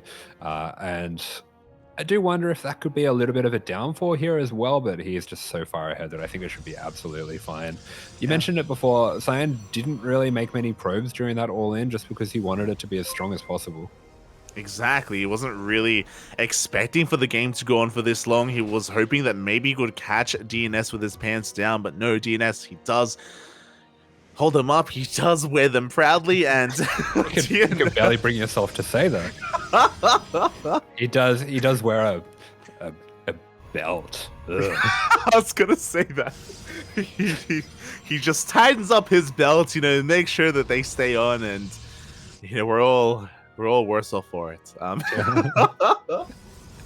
We all have flaws. We'll fix them. Yeah, it's okay. Yeah, we do see DNS just shoring up his defenses, so it looks like he is really happy to be the defensive player here. And obviously as well, if Cyan is worried about DNS attacking him and he just makes units and doesn't expand himself, that's only better for DNS. So I actually really love the way that he's playing this out. 100%, he's just really solidifying himself. Meanwhile, Cyan hasn't actually made too many workers either. He barely saturated his natural. He's just maxing out once again on more gateway units, on more Immortals. It looks like Cyan is going for a secondary all-in. Yeah, but I mean, look at the armies. DNS has so many Stalkers at this point, and while Immortal Sentry is really good at that, really good against that, we pretty much have the same Immortal Sentry army from DNS. So if DNS can find this army, if he can spot this out, sniff out what is happening, and he has an observer right on top of it, so I think he should be all right on that front. Hey, this looks like a win. He sniffs everything, and here we go. The force fields are thrown down, but there's just too much Protoss on the side of DNS. He dives onto the army. He gets the concave as well, and DNS is looking to tie this up. He's looking to bring down Cyan with him. Beautiful stuff. Really strong defensive game from DNS. He brings down Cyan with him, and that is huge for the Platinum Heroes. GG, well played. DNS did more than he needed to. He brought down TooDming, and he brings down Cyan alongside him as well. 2 for 1. The value part. Yeah, really fantastic performance there from DNS. So now there is just going to be one player left for the StarCraft Camels before they use their revive. I'm expecting it to be Firefly, but the question that I have on my mind is who is going to be sent out to face Firefly? This is the advantage that Platinum Heroes has, is that it's very clear that Firefly is going to be the third player from the Starving Camels, and Platinum Heroes, they can snipe him. They can kind of talk amongst themselves here. They've got Vindicta, I'm sure they've got Goblin, I'm sure they have Shutdown as well available, ready to go, and they can discuss amongst themselves who can take down Firefly. Yeah, that's right. They have plenty of options. They have some snipe options there as well. I actually feel like Goblin could be quite a nice pick. Goblin's quite a good sniper in general as well as in PvP. So I feel like given a best of 2 and just having to win 1, Goblin is the kind of player who will have something nasty prepared that will probably work in 1 of 2 games. Mm-hmm. So that's what I'm thinking.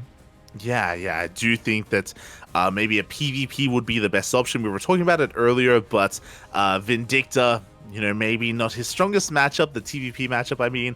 He has really powerful and really impressive TVZ and TVT as well, but going up against Firefly may not be the wisest of choices. So again, Platinum Heroes kind of talk amongst themselves and try to figure it out. Shutdown is another option, but as you mentioned, I don't know if his PvP is as dynamic as Goblin's. Yeah, I feel like Goblin, he does have some pretty tricky stuff that he does in PvP. He's quite the expert with blink all-ins. He's very good as well with his Phoenix kind of play. I feel like we could even see, a Roddy style Immortal Phoenix all-in from him as well. It's possible that he did inherit that from his dad. He can bring that out if need be. So again, we're just kind of waiting to see what Platinum Heroes do decide on. For the Starving Camels, they do have Silky available, sure, but for whatever reason, they haven't been fielding Silky recently at all. He hasn't been a part of these WTL matches for the past couple of weeks, and when we saw the cameras earlier, we didn't see Silky there either, so we're all kind of leaning towards Firefly as the obvious pick. Yeah, I think it's definitely going to be, but yeah, it's going to be a pretty interesting match coming up. I just noticed that these guys have the same shirt as well. Yeah? I feel like we need a uniform, and I'm just like leading you right into something incredibly obvious here, but Light, what's our uniform?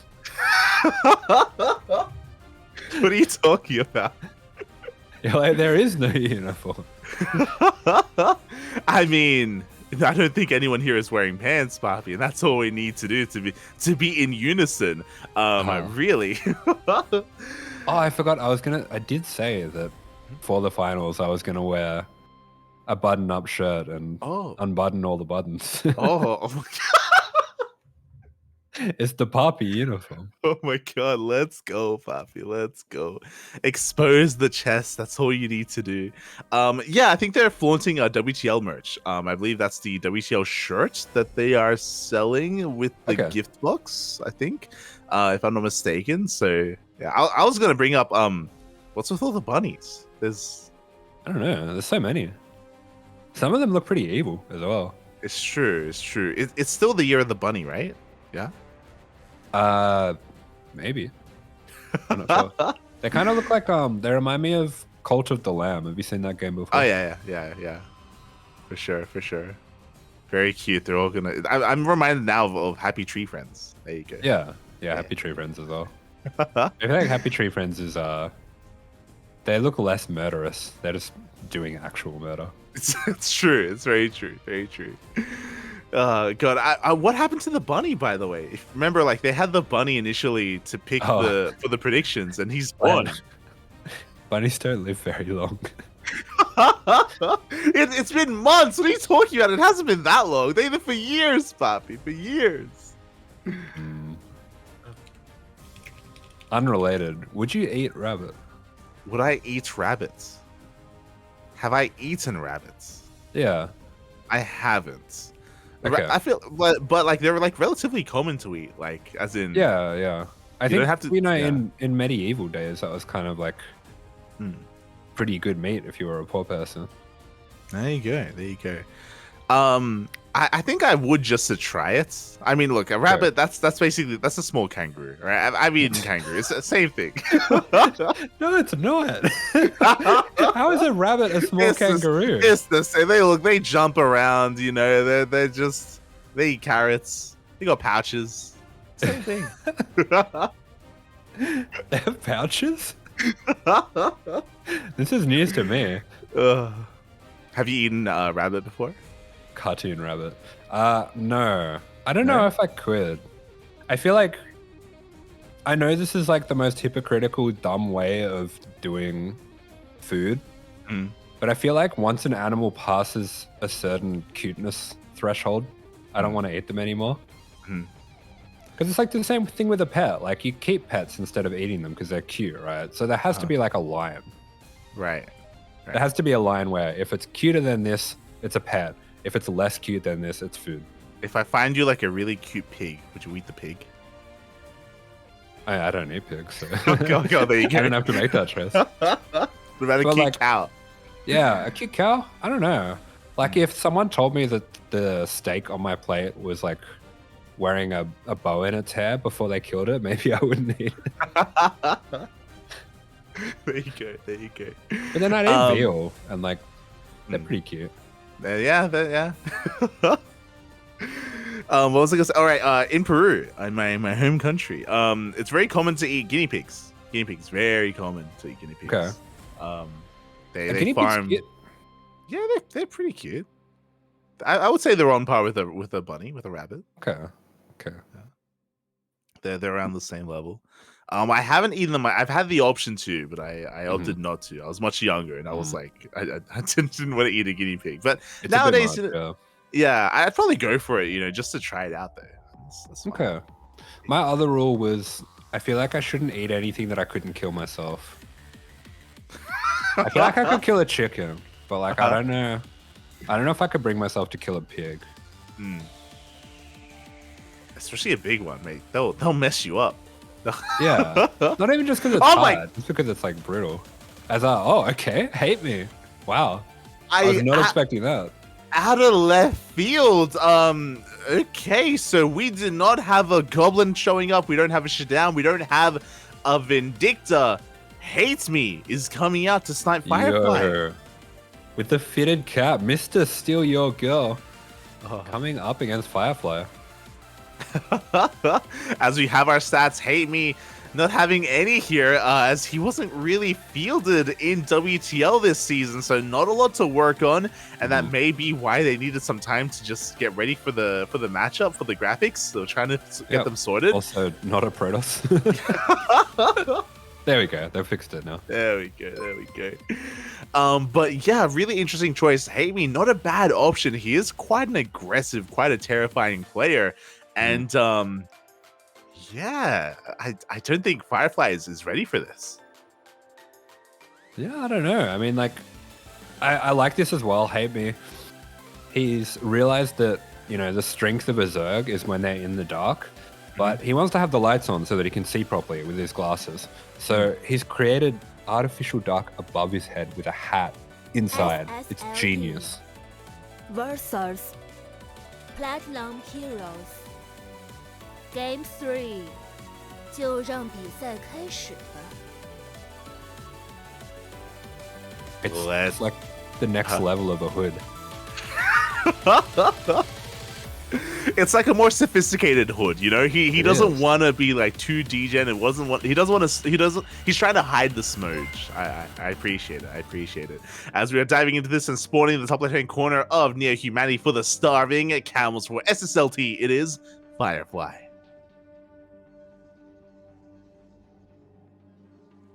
And in the bottom right-hand corner of the map here for the Platinum Heroes, starting out with a bit of a cheeky early pool. This is HateMe. Let's go. The 12 pool is upon us. As to be expected here, oh my god, as we're going for a very fast gas geyser as well. As we get into this game, a massive shout out to someone in the chat who just subscribed with Twitch Prime. Thank you so much to Marauder. Well, not Marauder. Raw. It's like raw XD, Marauder. But it doesn't sound different if you say it like that. Marauder. Yeah. Marauder. Oh my god. I like it. Thank you so much for the Twitch Prime. We appreciate it. We appreciate the support as we're getting into this game. And the probe scout here from Firefly, he's looking for a third base location. That means his scout in the main base is going to be delayed. Yeah, really interesting. That does get thrown off by just the amount of different places that a base can be on this map. He is finally going to spot the links. He doesn't spot the gas. That's huge. That is insane. So for all he knows, it's only a 12 pool opener, so he can respond accordingly. With this fast gas geyser, this could be two things: a Bane Bust or Roaches. With link speed on the way, this could be for Banelings, depending on whether or not HateMe did pull out or stay in gas. Yeah, I love this from Firefly as well. He is spotting those back minerals. He doesn't want to have those mined out and have that kind of pulled out on him, which I believe is something that TooDming did earlier in the season. But at the same time, he's getting away with this one gate defense, and I wonder if this is why HateMe's gone for this on this map. If he's faking out that he's going for a 12 pool on a map where he knows the defense is a little bit easier, just to lull Firefly into a bit of a false sense of security. Yeah, exactly. And we can see Firefly expanding behind this. No shield battery, no overreaction out of the Protoss player. Meanwhile, HateMe, he is getting link speed. he did pull out a gas, and he is droning. He's not Ling flooding, so HateMe is transitioning into a more standard game. Interesting. Yeah, this Ling speed should be kicking in pretty soon. He has popped back on gas now as well. And yeah, this Adept is getting a little bit fresh. That is going to go down once this Ling speed finishes up. Yeah, so he will at least catch the Adept. That's a bit of a win. But at the same time, HateMe, he did slow down his own economy to make this happen for this opener. Does get a kill on the Adept. But HateMe, he's got a lot of droning, a lot of catching up to do. As we can see, he's actually behind in the worker count. Yeah, Adept does go down. These Lings getting on top of this now, but we do have the Adept coming out. And yeah, HateMe going to respect that. Doesn't want to throw these Lings away. And wants those to be his defense against anything like this little harass coming out from the Zealot. Yeah, as the Zealot gets across now, he wants that drone, by the way. He's sharking for it. We do see HateMe recognizes that. He does pull it back, does save that softened up drone in the end. The Lings will clean up this Zealot, and things will be settling down a little bit. As they settle down, though, Firefly going for the Stargate opener. All right, yeah, Stargate coming out from Firefly as well as that extra gate, so he hasn't really been too far interrupted by anything that's happened so far. I feel like he is going to be in a very comfortable position now, but as for HateMe, it looks like he's predicting what's happening really well, throwing down that early Evo chamber, which is something that we usually see for a faster +2 timing, which is a great way to play against this style.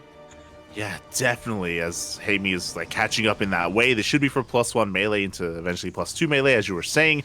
Firefly in that commanding position, slowly going to be expanding, taking a third base. Not too much has really slowed him down, and HateMe still has to try to find some way to bounce back in this, whether it's with a Ling run by or maybe a delay on that third base. Yeah, there we go. Lings can be pushed back. What else have you eaten? Like, what's a weird animal you've eaten? I've already said before, the kangaroo on a pizza. Kangaroo on a pizza. It's not that weird though. I feel like everyone in Australia has had kangaroo before. Have you had a kangaroo? Yeah, plenty of times. I've cooked it myself. Oh my god. You're an animal. It's actually it's pretty tricky to cook. It's because it's so gamey. You kind of have to sear it and then cover it and then cook the rest of it really slowly. Okay. I've had crocodile. Yeah, I've had crocodile too. I got a crocodile pie. That was so good. A pie? Yeah. Oh my god. Okay. I had a crocodile karage. Ooh. Japanese. That sounds really good. Yeah. As the Adepts rock up across the map with the help of these Oracles, the Queens are going down one after the other. This is snowballing out of control. The Lings are on the way. Before that happens, the mineral line is under threat. Yeah, the Lings are going to pop out just in time, so we shouldn't be losing too many drones here. As I said, that 6 already going down to the Oracles, so Firefly getting some really nice damage, getting all those Queens as well is so nasty, and this is a great position that he's gotten himself into here. Yeah, using the SimCity against his opponent. 6 drones have gone down. Good trade against the Lings. The Lings are going down as well. These Adepts are getting out of control. Yeah, that's not enough. So many Lings going to be going down. The Evo has been spotted as well, so HateMe throws down a Hydra down. I think that's a really good choice. Taking all that damage, you do need to go for some kind of all-in to give yourself the best chance to win here, but yeah. Okay, no scout. That's really good. That's going to be on his side, and the Immortal coming out from Firefly, I feel like does not help him in this situation. Yeah, Ling Hydra can be a very potent army composition. There's a lot of DPS, there's a lot of firepower in the Ling Hydra, and the longer this goes on unscouted, the higher chances this has at catching his opponent off guard. Before that does occur, the Oracles are diving in across the map. They get another drone kill, but they haven't gone into the main. They haven't seen the tech. Yeah, that's right. And Firefly, he's making a lot of sentries and Immortals. I'm kind of curious if he's going to be going for some kind of all-in attack here. I really hope for his sake he's not, and these are just defensive. I feel like if he does attack into this, not knowing that it's a Hydra all-in, that could be a way for HateMe to get the win here. Yeah, it definitely could be if Firefly does expose himself, move out on the map, and run into an army that he just wasn't really anticipating. In saying that, depending on how many sentries there are, Firefly can still fight well, because there won't be any Ravagers to deal with those force fields. So, again, this sentry army can still fare decently against Ling Hydra, depending on the angle. As yeah, he is moving out. He is moving out, but he throws down a 4th behind this as well. I'm sure he's going to have a recall available. He's been so crisp as well with clearing out map vision, both with the Oracles and with the Phoenix. Firefly is just playing at a really high level right now. It really is. A big supply block. 7 Overlords are on the way for HateMe. Now is not the time to be supply blocked. Boys have to be pulled. The Ling Hydra army is not ready. beautiful force fields, perfectly spaced. They are just going to be picking off units here and there. And fantastic play from Firefly. GG is called. GG, well played. A very solid game out of our ace Starving Camel. He's the ace player for a reason. A powerful performance here in game 1. HateMe trying to spice things up with that fast spawning pool, with the fast gas, but alas, wasn't able to really pull anything off on Near Humanity. Yeah, I'm kind of curious what exactly the best case scenario was there, because I feel like Near Humanity do, of course, have that 2-building wall that makes it very strong against a 12 pool. So yeah, I'm just not entirely sure what the plan was though. Yeah, I was really expecting either a Bane Bust or a Roach Rush out of HateMe, but we didn't see any additional tech. We only saw Ling's speed, and we didn't commit to any other gas mining, so it's very possible that maybe HateMe thought that he did get scouted. Maybe when the probe dipped in, maybe he thought that his gas was spotted, so he didn't want to overcommit and he tried to transition instead. That would make sense to me if he believed that his opponent knew what he was up to. Yeah, and I mean, it is possible as well that Firefly did know what he was up to. I don't know if he saw a gas drone just on the edge of the hatchery. It is possible, Regardless, really strong showing here out of Firefly, and now we see the Starving Camels getting some momentum going their way. Firefly, if he gets the 2-0 over HateMe, then we have a tied-up series, and we will have an even kind of a playing field coming into the next matchup. HateMe, it's going to be his map of choice, though. He can kind of dictate where he wants to play out in Game 2. Yeah, that's right. And if HateMe does have something else cheesy in store, I feel like getting to choose the map is really helpful with that. Oh, it really is. And the map of choice is going to be Gressman. Yeah, okay. This is kind of what I might have been expecting, just because there is such a wide wall on this map. I feel like cheeses can be really strong on this map, and as well as cheeses, we've seen some all-ins. Players like Raynor going for the Queen drops with the Roach all-in. That can be hitting really fast, and there's such a wide area outside of the natural to attack. Yeah, big Roach pushes have been quite common on this map, especially at that third base location, just because there are so many avenues of attack. You can push to the center, you can go around the side. There is a lot of room to maneuver, so that could be what HateMe wants to go for. On top of that, as you mentioned, there is a wide entryway into the natural base, so something like a Ling Flood, something like a Ling Rush could also work as well as we get into Gressman. Yeah, and here we go in the top left-hand corner. Star player for the Starving Camels. This is Firefly. And spawning in the bottom right-hand corner of Gressman, going for the 12 pool. It is HateMe for the Platinum Heroes. Okay, so considering that he's done this both games, he was absolutely picked as a snipe because they thought that this 12 pool, he'd be able to get a win here. And he goes for the gas again. Okay. Yeah. It's the same build. It's the exact same build here. 2 games in a row from HateMe, going for the 12 pool into that fast gas geyser. Firefly is going for the probe scout. We'll see if he can get a read of what's going on, and we'll see if HateMe adjusts and if he commits a little bit harder and if he does something else with his gas this time. Hey, you know what? I do like it a lot more on this map. I feel like when you do go for a Ling Flood or something like this here, it's because there's so much surface area on the front of the buildings. There is a lot more potential for damage. There really is. That's why we even see something like proxy hatches very prevalent on Gressman in this matchup. Meanwhile, the probe goes in. This time it does see the gas mining drone as well, so he's fully aware of the 12 pool as well as the gas follow-up. Oh, we're talking about bin chickens in the chat. Let's go. Would you eat a bin chicken? Hell no. Why are people talking about bin chickens? What's going on? I don't know. I did a magpie though. Screw magpies. Oh my god. As Ling speed is on the way, and it looks like HateMe, he pulls out of gas. So no Bane Bust, no Roach Flood, just Ling speed, and HateMe's droning behind this. Yeah, okay. So I guess we're going to see what was planned for that build. As, yeah, you can see here all these buildings completely exposed just because they're open to this natural. opening to the natural is so wide here, and Firefly has had to go for the 2-gate defense as well, so that delays his Nexus by quite a lot more than what it was on Near Humanity. Exactly. So specifically on this map, even though HateMe hasn't killed anything, he has delayed and he has disrupted the build of Firefly. He has dealt inadvertent damage to his opponent, so a better start this time for HateMe. Yeah, this is your more traditional hold of the 12 pool from Firefly here, and yeah, this is why this is such a popular build, is because you can get ahead this way. But I feel like the extra gas mining and link speed does kind of negate those advantages in a macro game. So yeah, I still don't really understand it, not gonna lie. Yeah, I mean, we'll see if it can come to fruition. Because of this link speed, HateMe, he can defend against the follow-up aggression a little bit easier. Because of the 2-gate opener from Firefly, he has 2 adepts coming across the map.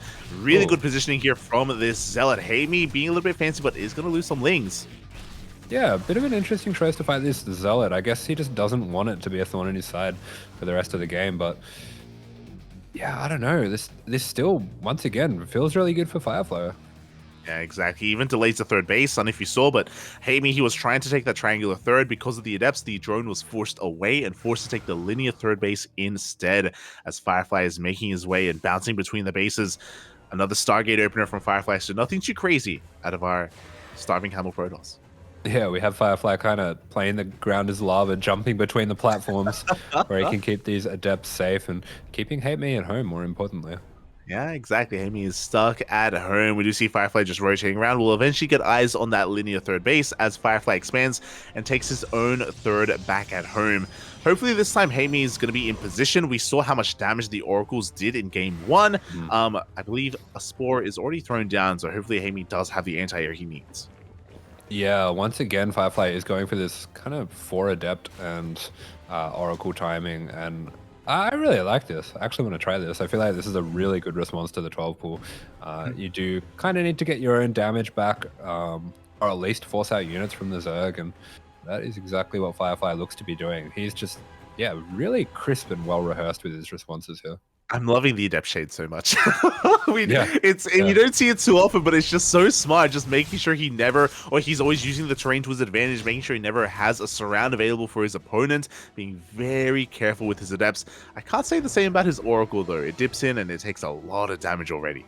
Yeah, we just have this kind of hopscotch Adept just bouncing between the different platforms, but yeah, Firefly is forcing a lot of lings out of HateMe. We do see the Roach Warren going down this time, not the Hydra Den. Not that the Hydra Den really got to come into play in that last game.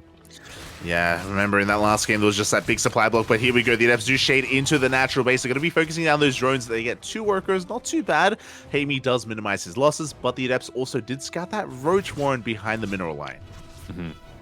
Oracle's going to be dipping in as well, getting a couple more drone kills. 4 drones, acceptable damage, but considering how many lings had to be made, I'm not so confident in saying that. Yeah, exactly. HateMe staying on a lower drone count in favor of all those lings, and here we go. He's going to be making use of them. They do go for a massive counterattack. What do we have at home to defend? We have 2 Adepts, Shield Battery, Sim City, a 3rd Oracle. Firefly is safe at home. Yeah, Firefly is really well prepared. I'm getting a little bit worried for the Platinum Heroes because he is looking in great form right now. Yeah, I mean, I appreciate that they had a sniper ready for Firefly, but HateMe is just, struggling to recover here against Firefly. He's struggling to keep up with him, but of course that can change. The Oracles are going across the map, and they're looking for a cancel on the 4th base, and they will find one. Yeah, cancel on the 4th, kill on the drone as well. These Oracles is going to be continuing to dip in and out, trying to see what they can see. A couple more drone kills as well, so just catching those queens a little bit out of position. And okay, it is going to be Burrow started up for HateMe. Interesting. Burrow potentially tunneling claws as well after Roach Speed finishes is going to be a really intriguing way to come back in this game and potentially catch Firefly off guard. Never mind. We go for Aspire. Yeah, okay, maybe just reacting to the scouting that he's gotten, realizing that Firefly is going for this Immortal Sentry pressure once again. But yeah, he's got to be careful. Doesn't want to be spending money in all of these different directions when he's got an attack hitting him right now. Yeah, exactly. And here we go. Firefly's moving out across the map. Bailey Ness is thrown down as well. A lot of money is being spent on not units as the army has arrived. Do we have enough roaches to defend? We have 10 in production. Yes, so much tech just got bought by HateMe. And we have 3 upgrades in production. We have 2 different tech buildings being thrown down as well. And Firefly really looking like he's just going to bulldoze through. I mean, I'm not too confident that these roaches are going to be able to hold with this Immortal being defended so beautifully by the positioning of Firefly. Mate, the force fields are insane, reducing that service area, kind of creating this funnel here for the army as he takes control of the high ground. Yeah, this is the Mr. President Immortal. We have the Stalkers saying, "Get down, Mr. President." We have the we have the helicopters flying overhead as well, and he is going to be pushed back, but that was not a bad pressure at all from Firefly. Yeah, 6 drones go down, traded well against the Lings, and the Roaches forced a big reaction out of HateMe, and Firefly behind this preserved his Immortal count, has a higher worker count as well, and he's getting ready back at home for the counterattack. At the moment, I would say the Firefly is maybe a little bit vulnerable. HateMe going to try to go for that counterattack at that 4th. Yeah, Firefly going for this play once again where he puts that pressure on while taking a very fast 4th. So I feel like if there is any window, this is going to be it. But no, there's 2 Immortals, there's 2 Phoenix as well. HateMe recognizes that there's nothing doing there, and I feel like he is in a really tough position now. Yeah, he really is. He's down in the economy. He doesn't really have the best army at the moment either. He's kind of spending his money in a lot of different places. We've got +1 melee on the way. We have +1 air attack and bailing speed. Mutas, they're really expensive investment to go into, and we're setting up for it at least. But we already have a couple of Phoenixes. Like Firefly already has a bit of an answer to them. Yeah, and I feel like we normally see Bane speed paired up as well with +2 attack. So there's just a lot of different tech happening for HateMe without any one big power spike, which I'm a little bit worried about. Yeah, exactly. And of course, he can recover over time, especially if he's able to get this 5th base up and running. But the problem is that his 5th is going to be lining up with the 5th of his opponents. Like, again, Firefly is just looking so powerful back at home. And here we go. He's moving out across the map with 3 Immortals, with this time a massive Stalker army. Yeah, HateMe does have a Bane, little Bane morph lined up for that Bane speed finishing, so that could be hitting at a pretty awkward time for Firefly, but the question is, can HateMe hold this? Yeah, that's the question. Does he have enough at home to defend, to hold on against this massive push of Stalkers? Bailey's coming from behind, but we have a massive stasis trap. Yeah, great stasis trap. Most of the Banelings have been spent now. Oh, and the Banelings do not make it in. That stasis trap perfectly positioned for Firefly there. He keeps all of the Immortals alive. He is continuing to warp in as Stalkers, and I just do not see a world where HateMe can hold this with just Roaches and Lings. Yeah, exactly. As the Lings are pushing on for the bases going down, there just aren't enough Ravagers. There aren't enough Roaches either, as Firefly is snowballing out of control. Across the map, those Banelings, even if they did get into the mineral line, it doesn't matter because we can't deal with the main army. Yeah, that's right. GG is called. Firefly going to be taking a convincing 2-0 and showing that he is here as the ace and he means business.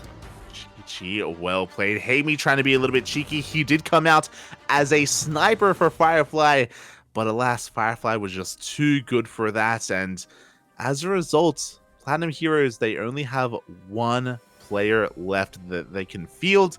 1 player left to try to take it here to Firefly.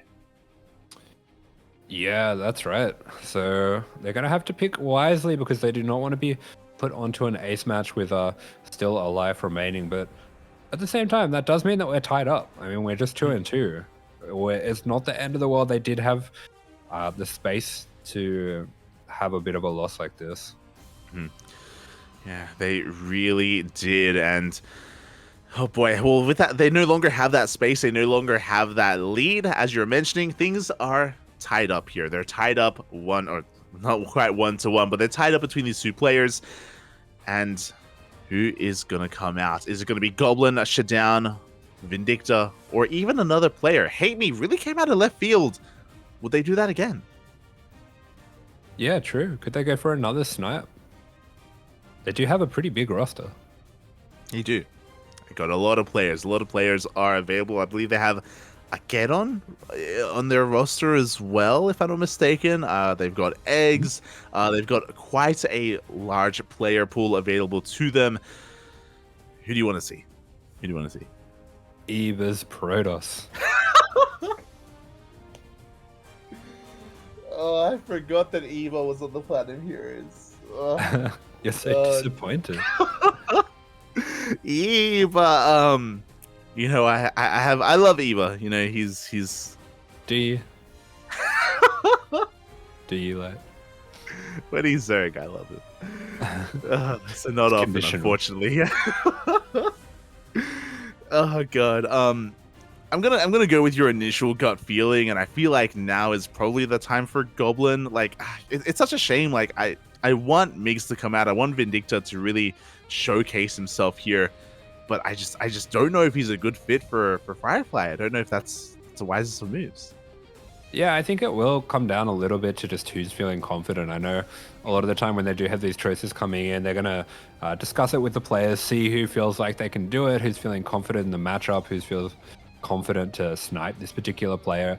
And coming into that as well, I feel like Vindicta, what he does have on his side is that he's probably very familiar with how Firefly plays. True. Yeah, I imagine he is quite familiar. And he could use that to his advantage, and here we go. We have a fighting back. I love it. Fighting back Firefly here. And who is he going to be fighting, though? That is the question. Who is fielded? Before we get into this, we missed some Prime subs earlier. It wasn't just Marauder, but it was Shurag, Ishiaru, and Maddie. Thank you. Nice, thank you. Yeah, okay, this is who I initially thought that they should send out. They are sending out Goblin. Looks like they have decided that they want to get that PvP snipe. Man, he looks different. He actually has like aged since we last seen him. I feel like he's like at that age where like you start to look different pretty quickly. He hit a bit of growth spurts, and yeah, you know, he's maturing as a person. He's, you know, growing in places where he didn't know he could grow before. And we are getting ready for this PvP between the two ace players of our two teams. Yeah, the music's picking up, the intensity. We are going into the real business matches of this matchup, and it's going to be Babylon to start things out. So it is a ramp map. That means we could be just seeing a bit more of a standard game until we get to that 3-base situation. But yeah, PvP, anything can happen, and Goblin is a wild player as well. He really is. To put things into perspective, into context, if either one of these players 2-0s, then the opposing team is going to have to use their revive. Meanwhile, if they want SSLT versus Platinum Heroes Game 4， 就让比赛开始吧。 Let's go. If they won one, they knock each other out, and both teams will have to revive then and there as well. And here we go. Here on Babylon, spawning in the top left-hand corner of the map. Will they be able to take him out? This is the Starving Camels, Firefly. And spawning in the bottom right-hand corner, we have the ace player for the Platinum Heroes, the Croatian Protoss. It is Goblin.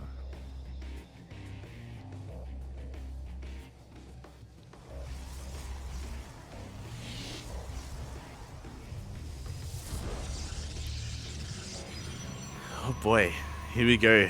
Ace versus Ace, and already we're mixing things up. Firefly is going for a gate expand, Goblin setting up for a double gate opener instead. Yeah, really interesting. Goblin, despite being a little bit of an expert in that 1-gate expand as well, is instead going to opt for the more aggressive 2-gate opening. And I believe that means that he has something prepared, maybe a bit of a snipe build here, could potentially be seeing 4-gate blink or something like that. And I'm sure Goblin is familiar as well with how Firefly plays, and he might have something in particular to snipe his weaknesses. Oh, exactly. Could have something up his sleeves. As Firefly does scout, he confirms the 2-gate opener, and he may be forced to go for his own 2-gate back at home instead. For the time being, is forced to make that. Zeld is forced to try to be a little bit inefficient here as he attempts to expand. But I'm really curious to see how Firefly reacts here to the more aggressive opener of his opponent. Yeah, that's right. He has scouted it now, so he is aware of what's going on. Goblin, I believe he's thrown down his second pylon already. Oh, okay. No, he's using that pylon. That makes sense. Oh, yeah, is using that pylon. Zealot does come out. We actually complete the pylon as well, so that's going to be some lost resources for Goblin, but he does delay that natural base by quite some time as a result. And yeah, we'll see if Firefly does commit to his expansion. Goblin, going for a bit of a proxy. Okay, we are going to be proxying that pylon after all. It's quite far away. Often when you see 4-gate against a gate expand, you see that a lot closer for fast reinforce, but Firefly is going to be looking for it, so I think that's reasonable that he's done that.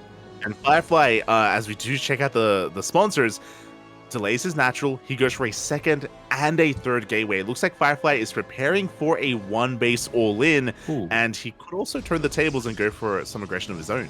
Oh, yeah, this game is going to get really weird really fast. It looks like, he might be able to... Yeah, he spots the pylon, and that is just disastrous for Goblin.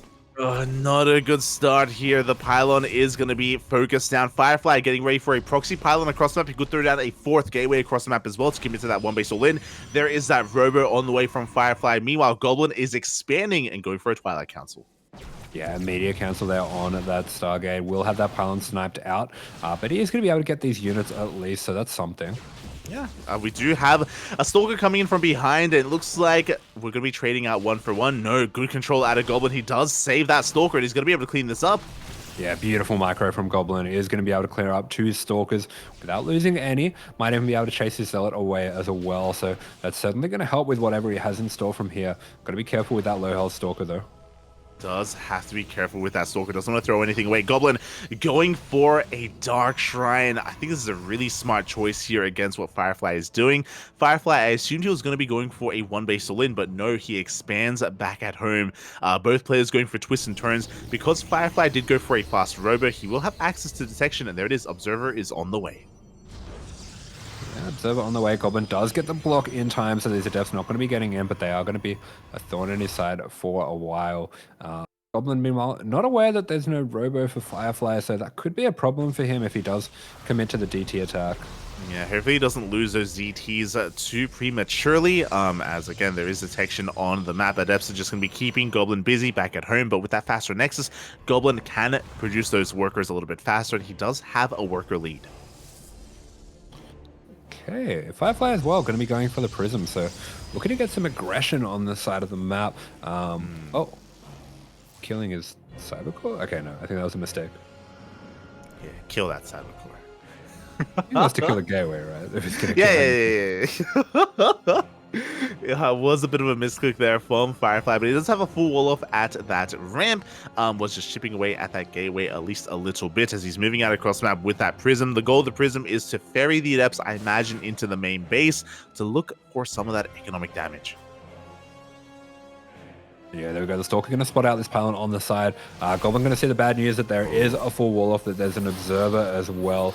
Ooh, okay, we didn't get the 4th field. That was very cute, going for the trap on the DT, but doesn't get it. Yeah, exactly. A lot of wasted energy for Firefly. I mean, he doesn't lose anything to the DTs at least, but not the most ideal defense for him, as the Prism does pick up those depths, and Firefly is headed towards the main base of Goblin. Yeah, looks like Goblin might have lost his DT there as well, but as that pylon does get cleared up. Yep, the Prism going to be coming in right now. There is nothing in the main here for Goblin. Yeah, probes are going to be going down, and again, economic damage needs to be done. Firefly is behind the worker count because of the later expansion, so he needs this damage. Yeah, Goblin going to try to block these Adepts from getting away in that Prism as well. Doesn't quite have the DPS to take out the Prism, but yeah, all in all, it looks like mostly mining time, just a few probes going down as well. Firefly once again going for Immortals and Sentries, but this time in a different matchup. He is killing the Cybercore, by the way. He's making a second one. It's crazy. But yeah, okay, is going to be going for that Cybercore. Meanwhile, DT is across the map, not quite finding a way in yet, as Immortal production is continuing. And Firefly has a pretty hefty army. Look at the difference here in the army supplies. Yeah, really interesting as well that Firefly opts to keep his full wall. I actually love this decision. It means that those DTs are not going to be able to get out of control. He's going to have plenty of warning if Goblin ever commits to trying to break through. And yeah, Goblin going for a 3rd here, so this is going to be a tight hold. Is going to be a very tight hold. Goblin not quite prepared here for this attack because of that third base. He does have a shield battery on the way. He's going to have an overcharge as well, but he doesn't have any immortals. He doesn't have any sentries. Yeah, I'm not feeling too good about this one as Firefly charges straight on in, takes down the shield battery, full probe. Pull is required. He snipes the observer, so we could potentially get DTs trying to take things out here, but I just don't think they're going to be able to kill anything fast enough. The force fields are fantastic. This Nexus is in some serious trouble. You say that. That's a lot of DTs. 21 probes are going to be going down, but the main army of Firefly has to turn back around, has to respect these DTs, but the detection, it does arrive in time, and Firefly, he can keep on pushing. Yeah, Goblin was pretty all in on the detection not being refreshed here. He does go for the snipe again. He gets it a second time, but I think there's just too much here. That Nexus is going to be going down before the DT can take out this army, and Firefly wants him more than that. Exactly. Goblin going for the live VIP maneuver, but alas, it is not going to be enough. Good force field takes down the Immortal. These DTs are doing a lot of damage here to this army, but more workers are falling, and this is just critical damage.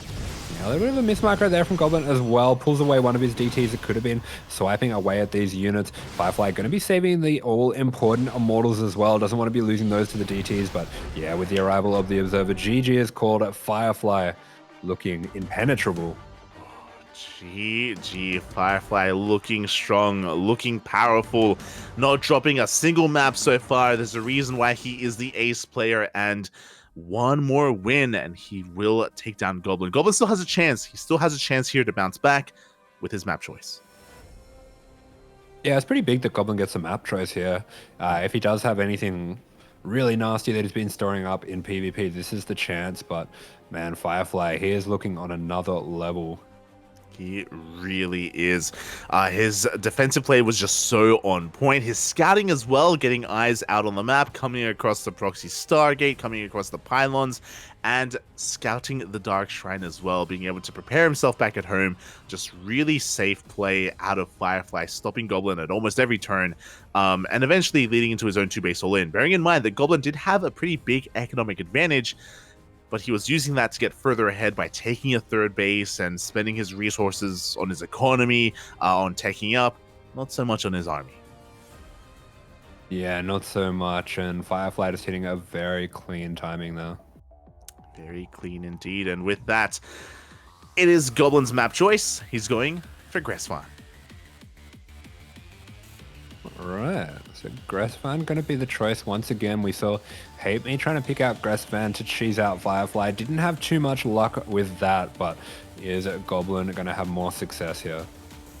Okay, we'll see. Gressvan, we just had a PvP earlier today in this series, and we've seen how dynamic, how aggressive, how wild PvPs can be on Gressvan, and it's possible that Goblin wants to make use of that. Yeah, I think so. And I mean, this is a map as well that we saw Roddy take down Goblin with the Immortal, Phoenix all in. Maybe Goblin can steal a leaf out of his book. He definitely could, and here he is spawning in the top left-hand corner of Gressvan, the ace player for the Starving Camels, Firefly. And in the bottom right-hand corner of the map, in the red for Platinum Heroes, this is Goblin.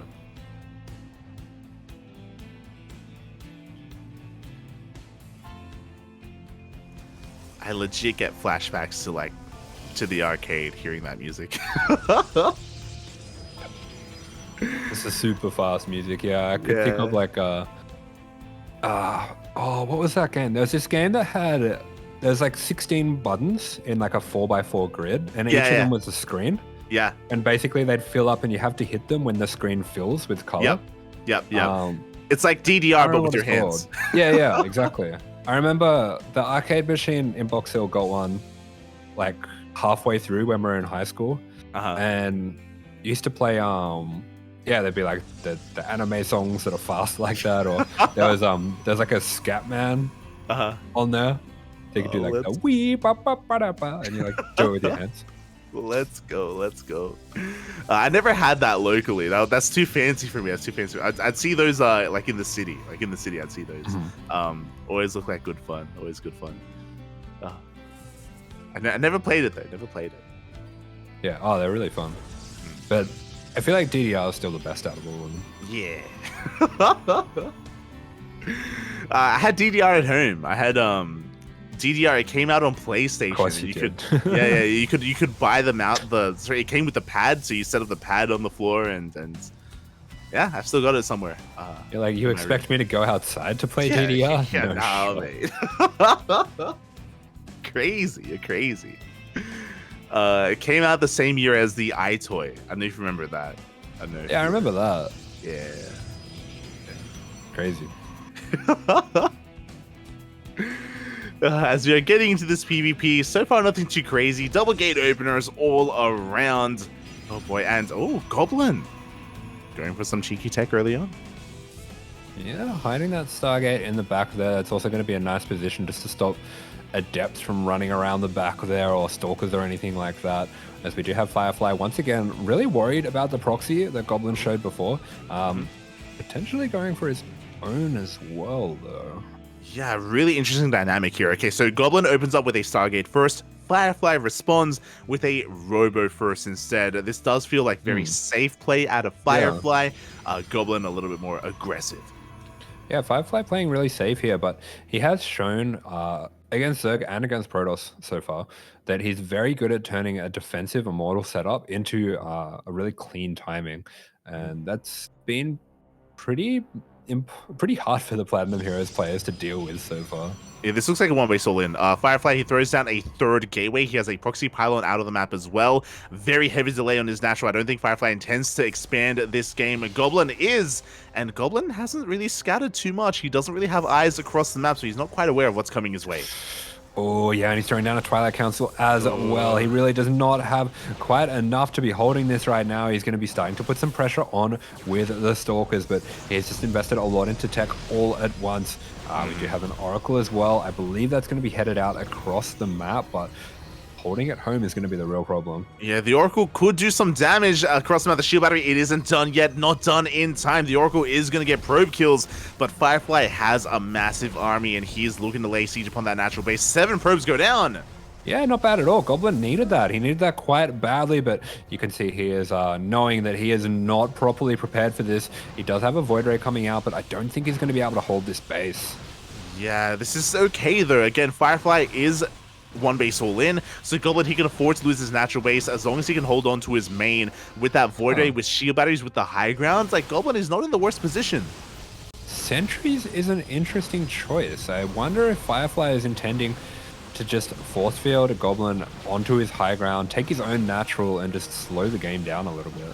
He could do so. Definitely could do so. Firefly is taking up. He's throwing down a Twilight Council behind this. He's probing as well. It looks like Firefly does intend to contain. Yeah, okay, and he's doing a good job of that so far, putting a lot of pressure on this gateway as well. Already one gateway going down, so Goblin doesn't have too much potential for counter damage. That Oracle absolutely not going to be getting anything done with the 3 Stalkers in the battery. Yeah, the Oracle not finding any damage across the map. Second gateway is under threat as well. Firefly, what does he go for with this Twilight Council? He's going to head towards Blink. Is he going to go for something like DTs?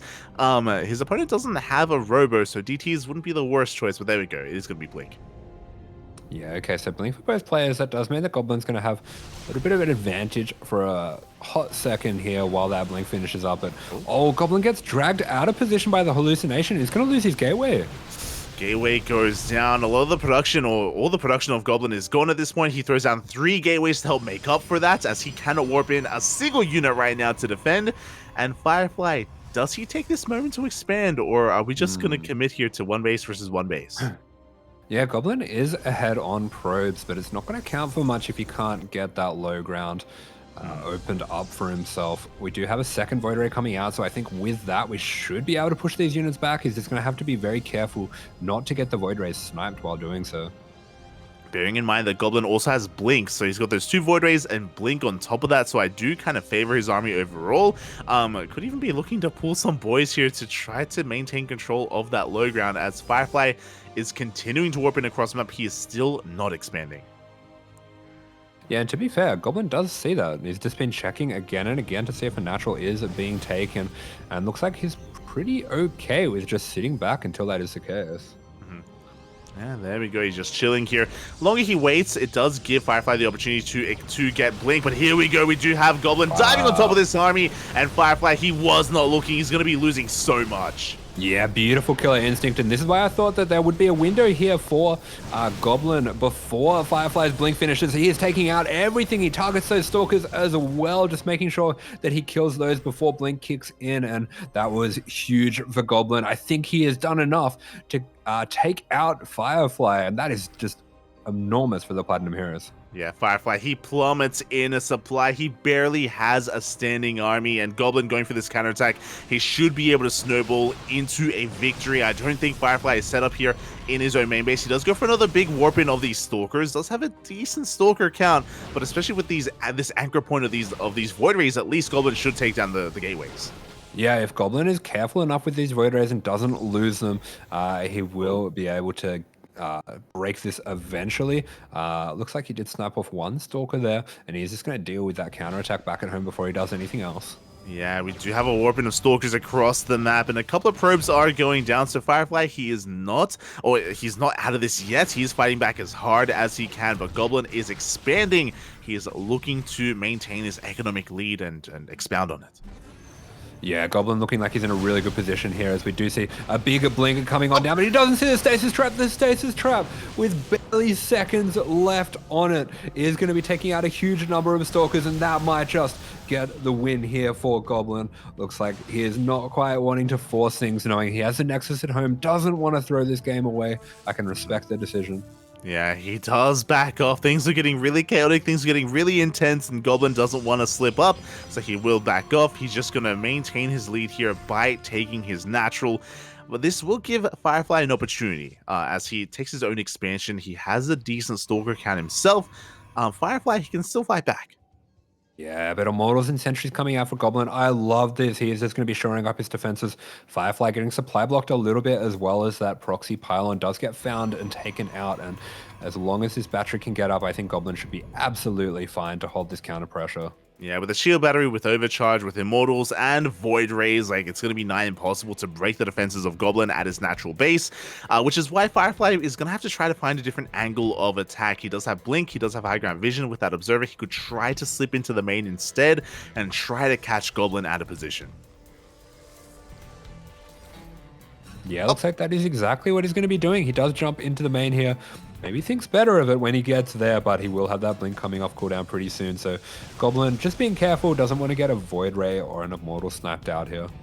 Yeah, exactly. Firefly just doing whatever he can to keep his opponent busy. I love it because we have a full wall off. Firefly, he's ferrying his probes over the wall to try to saturate his natural base, but there's an Oracle waiting for that transfer, waiting for those probes. It looks like Firefly knows as well. He's going to have this Stalker escort these units. One of those probes does go down. This Oracle probably going to be getting taken out here. Oh, yeah, it is barely going to be hunted down. Oracle does fall. And Goblin now has the map control. Did force Firefly all the way back home, and now he can move out with his hefty army. Not just Blink Stalkers. Those Void Rays and Immortals are now going to be used offensively as well. Yeah, I love it. Nice, confident move out coming out from Goblin, and I think this is very important. Doesn't want to get any room for Firefly to do anything cheeky. This battery is still a little ways off as well. I think he could hit before this starts, before this is finished. He is up 20 army supply at this point. The shield battery still on the way. Good force fields are going to be reducing the surface area, and Firefly, he's buying time, and he does finish that shield battery. Yeah, good force fields come. Oh, they could potentially give some high ground vision to go into the main. Exactly, could get the high ground vision. Oh, the overcharge is popped a little bit early here for Firefly as he tries to chase down this army. Is forced out of position, and he's going to be losing some of these Stalkers. Doesn't quite get any of those high-tech units. Yeah, the sentries get taken out though. We have these two Immortals. We have the Void Rays still alive here for Goblin, and the Void Rays don't matter too much. It's really the Immortals that are going to be packing up punch here, and yeah, Goblin knows that. He blinks straight in with so much confidence, takes out the pylon, powering that shield battery, and it looks like with those force fields, he solidifies the win here. Yeah, exactly. There's nothing left at home to defend. Firefly is getting some probe damage across the map, but that pales in comparison to what he is losing at his natural base. He blinks up into the main, he loses 16 probes, and will lose this Nexus. Yeah, there we go. The Nexus is going to be taken out. We do have those Immortals a little bit exposed at the front there. We did lose a Void Ray as well, but it is going to be all elementary in the end. Actually, quite a lot of counter damage being done by the Adepts of Firefly. So Goblin is going to have to be careful that he does close this one out properly. Yeah, Firefly actually just abandoning his main base. He's sending everything across the map, going for a base trade.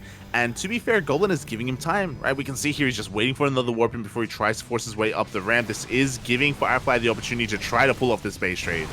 Yeah, I mean, Firefly, he knows how important this game is. It's pretty much over, but he's going to give himself the best possible chance to find some crazy victory with Goblin maybe making a mistake and sending his army back home. But no, Goblin, he is not going to be making that mistake. He's not going to be that nervous that he makes a big mistake like that. He is just going to finish things off. So Firefly did evacuate some probes. There we go. They are in the War Prism. We do see a recall though. Goblin coming back home, holding onto his main base, force fields the ramp, and he's going to collapse on this army. Even though Firefly escaped with some probes, even though he can throw down a building, he cannot break the main. Yeah, kills the Nexus of Firefly, gets on out of there. Firefly does not have enough money here to be able to make anything. Oh, and a little bit of a mistake from Firefly as well. Doesn't evacuate the probes from that prism first, so he can't pick up Stalkers. GG is called. Goblin takes out the first health bar of the Starving Camel's boss. There you go. GG, well played. A Goblin does take down, or I should say that they take each other out. It's going to be a 1-1 score. Both players do knock each other out, and now it is time for the revives. Yeah, and this is where it gets really interesting. If we have a 2-0 in the revive versus revive match, I believe that is the end of things. But if we go 1-1 again, we have that super ace match as well. Yeah, we get that super revive available here at the very end. As a reminder, the super ace match, you cannot revive a player that you have already revived. So you cannot reuse a player. One and done is all you have. So yeah, that is going to mix things up. That is going to spice things up, and we'll explain it a little bit further if we do end up in that scenario. But my question to you, Asher, do we have a rematch? Do we just bring out the same two players again? I don't know. I feel like Platinum Heroes still have to mix things up a little bit. That last game did look good for Goblin, but I'm not sure if it looked as convincing as Firefly's one. Yeah, it was pretty close. It was pretty close. It was pretty back and forth. As a reminder, in this next matchup, in the revive match, game 1 is going to be on Ancient Cistern, so a bit of a larger map. Not a bad map for Zerg, but I don't know if HateMe is really going to be an option here on Ancient Cistern. I don't know if he's going to be the best option in the mid game or even towards the late game against a player like Firefly. Yeah, that's right. I mean, we do have DNS available as well. DNS was really strong, so it is possible that we get that ace versus ace show match of DNS and Firefly. Yeah, DNS, he may be the better option. I mean, maybe we're a little bit biased, but it does feel like DNS is maybe in stronger form than Goblin at the moment. And even though Goblin is kind of showcased as the ace player of the Platinum Heroes, I feel like DNS has been impressing us a lot, and he wouldn't be a bad choice for the revive. Yeah, I think so. That'd be a cool PvP. Oh boy. So again, the Platinum Heroes, they have some choices to make. Likewise, the Starving Camels. Now, we've been focusing a lot on Firefly. Is there a world where Cyan comes out instead? Cyan was the player that took down DNS earlier. Yeah, I mean, that would be wild. Let's get Eba. Yeah. You're animals, Papi. You're animals. I saw Eba in the chat earlier. Este Eba. Ugh. Go to bed. Get out of here. No, it's 1 p.m. in England, but or 2 p.m. or whatever, but go to bed. It's your bedtime. Get out of bed. Shaking my head. So, yeah, maybe we can get some predictions in the chat. Who do you guys think is going to be fielded here? Who is going to be revived for both the Platinum Heroes or the Starving Camels? We see some people bring up Shadown. Shadown is another option. Sure. Is definitely available here for these players. There's, of course, Migs, Vindicta. But against Protoss, I don't know, Papi. I don't know. Do it. Send him out. Let's go. I think you've been watching Vindicta stream a little bit more than I have. How's his TVP looking? How's it looking? Yeah, I think it's looking strong still. He's had some. I mean, we say it's one of his weaker matchups, but at the same time, he has had some really strong games where he does get into that late game phase. I feel like he is a little bit more comfortable than some other players necessarily are in that like super late game mass lib sort of phase of the game. Yeah, I'm reminded of, it was a month ago, maybe 4 weeks ago, where we casted Vindicta, or I casted Vindicta in ESL Open Cup Americas against Nightmare in a TVP, and on Gressvan Migs, he was looking damn good. He was looking so good against Nightmare, which is a difficult thing to do. So yeah, even though we talk a lot about his worst matchup and how he smoges sometimes against Protoss players, against a 9 range Colossus Protoss, you know, he can look good. True. It'll feel like a nerf at that point. You'll just be like, these do nothing. I can kill them. It's crazy, fam. It's crazy. Oh god. So yeah, that's another thing to bear in mind as well. For those wondering, WTL, they are incorporating an in-game add-on or an in-game extension mod, which does change the Colossus range back to 9 from 10. So they are on top of that. Mm-hmm. Yeah, really cool to see. Yeah, I can appreciate it. Oh boy. So yeah, it looks like the team just need a little bit more time to themselves here to just figure out what they want to do. Also, I thought that they would have max set and XY casting for just for a match or two, like as No, they're running the show. What's happening? They are flying this spaceship. They're in charge. They are the captain now. Yeah, like what's happening with like SC Boy and F9? They're taking the day off, mate. Taking it off. They kidnapped them. Yeah. They threw them in the back. They're in the observation chamber. I guess so. I guess they're tied up. You know, they're getting that full dark experience. I'm jealous, Papi. I'm jealous. Do you reckon Dark's there? Yeah. In the ground floor of the ship. That's how they got him tied up. It's beautiful. Lovely. Oh. I need to Funata the WTL admins. I don't know if you saw, they actually updated the intro, and now they're only showing the teams that are in the playoffs, and they're also like flashing like some of the ace players of the team. And when they show Dragon Kaiser Gaming, they have Hero and Oliveira. They're not showing Dark. Like, what the hell? What's going on? What are they trying to tell us? Really, they're trying to tell us that they're trying to make up for what they've done to Oliveira in the round robin group stage, because they've been doing him dirty. They have. They really have. They're trying to make up for it, Pop. They're trying to make up.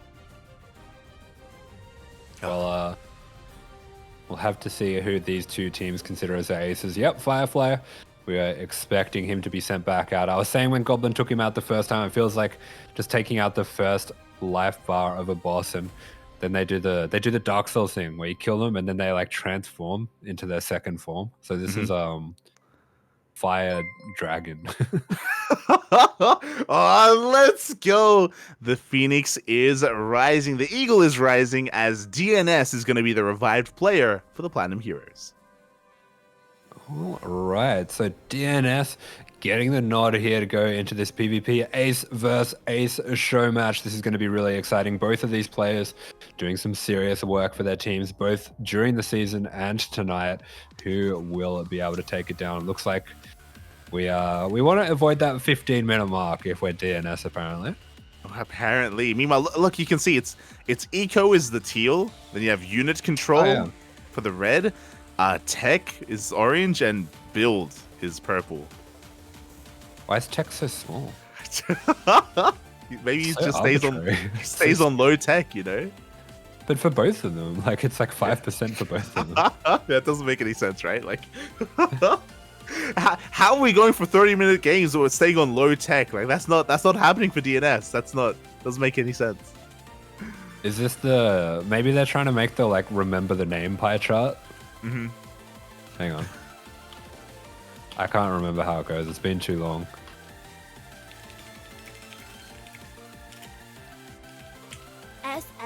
They're putting in the 10% luck, 20% skill, 15% concentrated power of will. Power of will, let's go. 就让比赛开始吧。 100% reason to remember the name. Let's go. We're getting into the revive match here between these two teams, and here we have him in the bottom left-hand corner of Ancient Sister, and for the Starving Camels, the Chinese Protoss player, it is Firefly.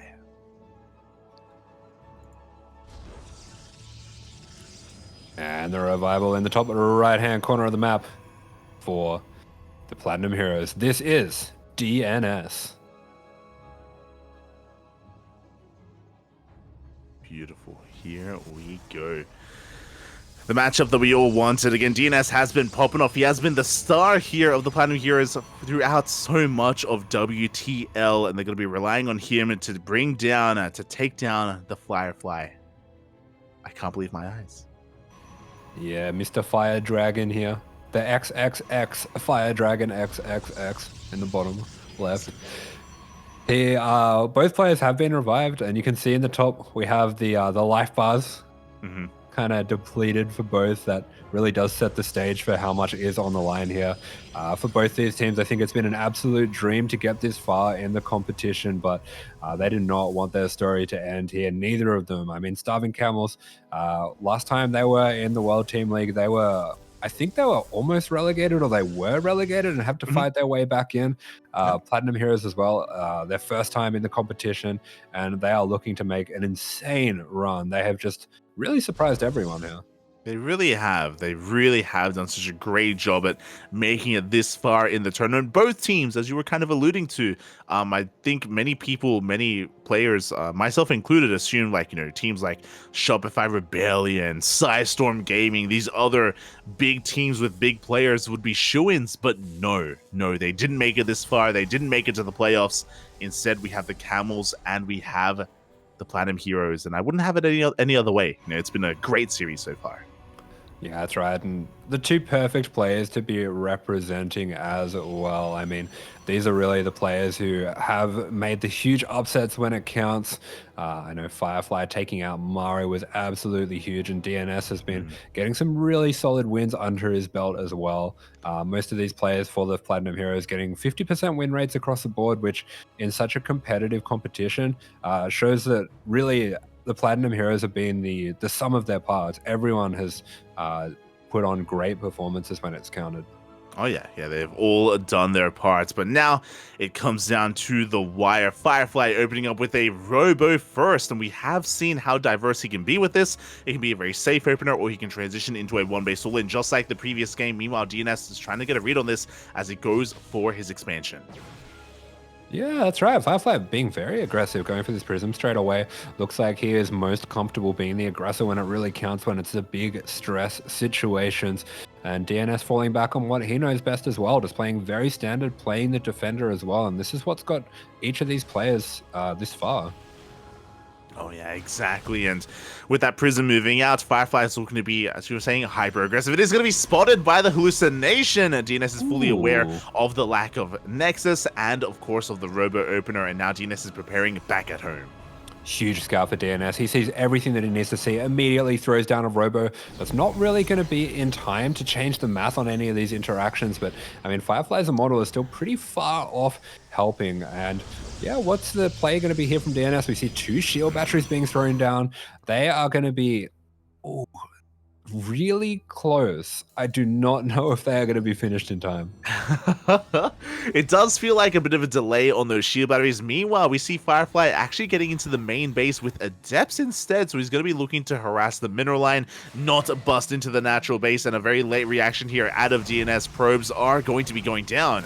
Yeah, cool play coming out from Firefly. This might be designed as well just to drag DNS out of position, but so many probes are going down. That's some fantastic focus fire coming out from Firefly.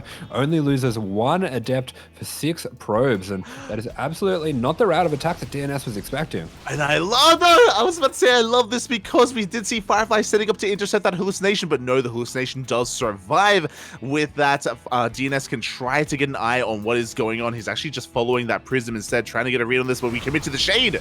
Yeah, we commit to the shade. We're going to be blasting down these sentries. 2 of them going down immediately. None of these adepts have been taken out. That shield battery cannot do anything to stop so many adepts trying to take those out. And Firefly is really making magic happen here. DNS with his back against the wall right now. Yeah, we do have an overcharge available. We have 2 shield batteries as well with a good force field. We're just disrupting really the position here of the army of DNS. We do have the overcharge, and Firefly has to respect it.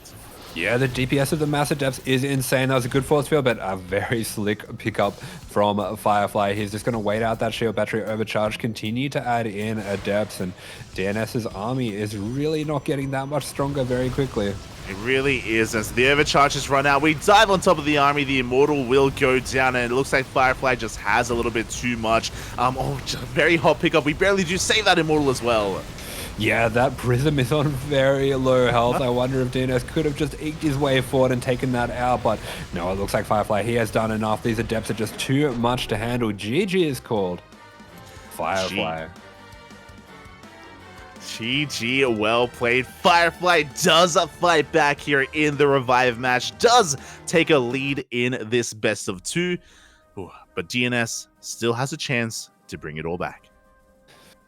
Yeah, all of the hopes of the Platinum Heroes once again resting on the shoulders of DNS.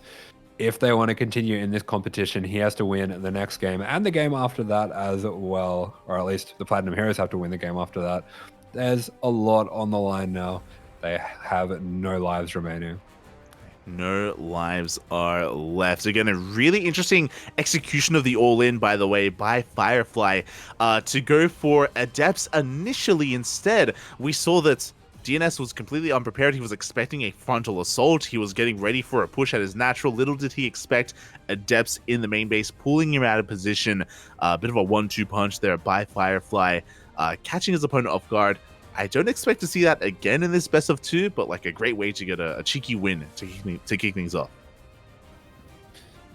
Yeah, nice cheeky win. That was a really difficult build to deal with, and I feel like as well, going for a build like that snipes Stalker Sentry so well is going to make DNS really uncomfortable going into this second game. You can see he's kind of racking his brain as well for what he wants to do. Maybe just trying to calm himself down as well coming into this game. And to be fair, he does look very calm. Cool, calm, and collected, mate. He is ready for this. And in the bottom right-hand corner, we have his opponent. I can't believe my eyes. We have the ace player for the Starving Camel, Firefly.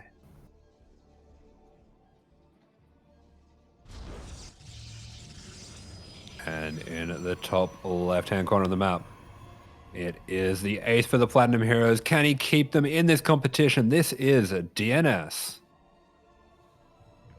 Here we go. As people are asking, what happens if it's a 1-1? Then we get a super ace match. Now, if DNS takes this game, essentially both players are knocked out and they cannot be revived for the super ace match. You have to rely on other players like Cyan and TooDming, likewise players like HateMe and Goblin instead. And that super ace match is a best of 1, just one final game to determine what happens in this series. And that's where we're going to be headed if DNS is able to bring it back. Yeah, if we do go to the super ace match, it is going to be Eva versus F91 while they have someone behind them squirting them in the back of the head with a water gun. Oh.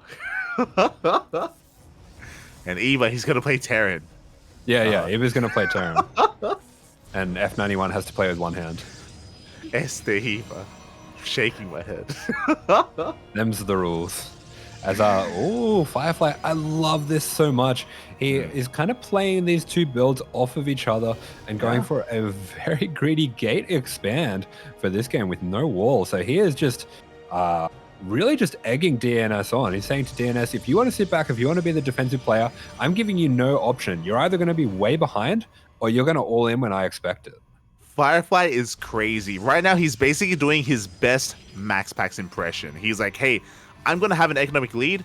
What are you going to do about it? He's baiting DNS into a one base all in. Is it going to work? And if it does, can Firefly even survive against it? Yeah, he says, say hello to my little friend. So you do have DNS just throwing down that pylon right in front of Firefly. I mean, both players, they know what's going on. They know why they're both here. The stage has been set where Firefly is like, you have to all in me, and DNS is like, yep, I'm all hitting you. There you they go. both know what's happening, and it's just going to come down to execution now. Basically, DNS, he pulls down his pants, he What? lays it all down. Come at me, and you know what, DNS?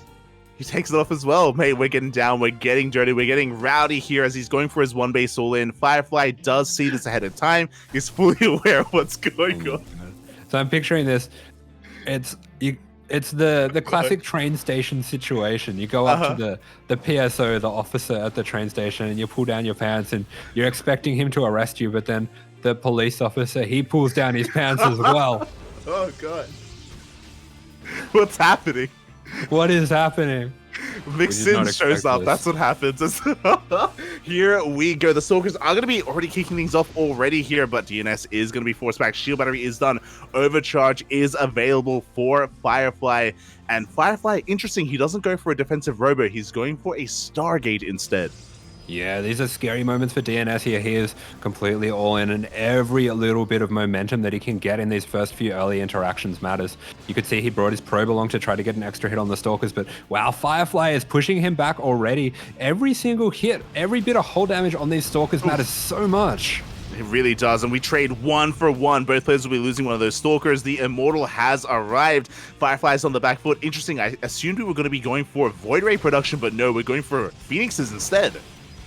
I love how aggressive Firefly has been and just taking out a Stalker there. That's absolutely huge. That can be the difference between damaging something through a shield battery overcharge and not damaging it at all. So Firefly is really doing a fantastic job of this. And here we go. He does pick up that Immortal. Can he focus it down in time? It looks like the Immortal will go down. Does trade a Stalker and a Phoenix for it, and he may lose a second Stalker as well. But no, DNS did pull back for that one moment, and Firefly gets away with it.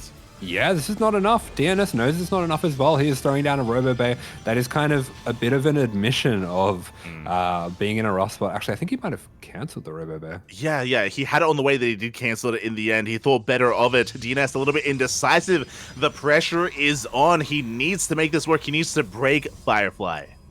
Yeah, and Firefly, he's just continuing to throw down shield batteries. He knows all he has to do here is hold. He's set himself up for this situation. He knows exactly what he needs to do, but DNS, I feel like he is getting into the territory where these shield batteries are not even going to matter because he can one-shot units. Yeah, exactly. He's hitting critical mass of Stalkers, and here we go. Both players will engage with each other. Overcharge is going to be popped once again. DNS is forced back, and Firefly chases him, gets another Stalker. Yeah, another Stalker. That is huge. The Prism just was not in range. DNS knows that he is absolutely back up against the wall, but he does have one more window here. That shield battery overcharge has been expended. Oh, it has been expended. We can see Firefly playing with fire right now. Takes down another Stalker. Yeah, the confidence from Firefly is just amazing. Really impressive to watch here as he is just continuing to push back DNS, putting on the pressure, making him micro at all times. And man, this is just looking really great for Firefly. I think he might have done it here for the Starving Camels. Yeah, I think so as well. DNS restarting another one of those Immortals. He's going for a drop into the main base as well. Going to try and split apart the attention of Firefly, force him to split up his army. And this may be a move that works here as he's looking to try and catch maybe some probes, maybe even a Stalker. Yeah, he's trying to take out probes, but I feel like probes don't really matter too much here. I mean, Firefly is just so far ahead on his ability to reproduce those. I guess DNS is just keeping him busy, trying to keep him away from this robo as well, but yeah, I mean, this is the last chance. This is the Platinum Heroes' last chance here to get any further in this competition. Yeah, and to be fair, now he has a second Immortal. He's got a couple of Sentries for Force Fields as well, bearing in mind that Firefly does not have Blink of his own, so we can make some magic happen here. DNS, he can still pull this off. Yeah, we can. Those force fields can definitely start to split up these Stalkers. It is worth mentioning as well, though, there is going to be another overcharge, and we have 4 batteries filled with energy. I wonder if there is some kind of opportunity to elevate it into the main, but no, it looks like DNS is going to be going to the frontal attack. Yeah, he wants to try to break the natural. More shield batteries are on the way. Phoenix production has recommenced for Firefly as well. He's still not out of the woods yet, especially with that Immortal. Like, there is still quite a lot of firepower available here for DNS. He can still bust on through. He can still try and overwhelm and overpower Firefly even through all those shield batteries. Yeah, the second Immortal arrives here for DNS. It might be time to go. He is just waiting for that perfect moment. We even have a couple Zealots being made to soak up some damage, but here we go. He is going for the attack. Thinks better of it. Mate, the whole position micro, the concave from Firefly, a little bit too powerful, is going to bully DNS back. He's still looking for a better angle of attack, but Firefly, he's just unflinching. Yeah, DNS trying to find a weak point, and Firefly just presenting a no weak point at all. He is unflinching. He is looking so strong, so impenetrable at the front here, even feeling confident enough to split a few Stalkers into the main. Yeah, exactly. He's getting ready for that potential drop into the main base. The Phoenix as well, just looking to harass and just threaten that War Prism at any moment. We now have a third Immortal, and now here we go. We're committing. Yeah, 3 Immortals. It is time to go. We have the Prism at the front. We have a pickup on that Immortal. The Immortal gets sniped down as well, but beautiful force fields from DNS, cutting Firefly off from the shield batteries. He is starting to work his way through the Stalkers now. Yeah, the Stalker count of Firefly is being thinned out. He did get 2 of those Immortals. He's looking for the final Immortal. He will just barely get it. The last Immortal goes down, and with that, I think the hopes for DNS to break this defense are almost gone. These units are so low. The War Prism goes down. Yeah, without that War Prism, we cannot control the army. We cannot warp in on the front lines either, and it looks like DNS is being forced back. He's working on another Immortal here. He still has a bit of firepower left, but more shield batteries are on the way.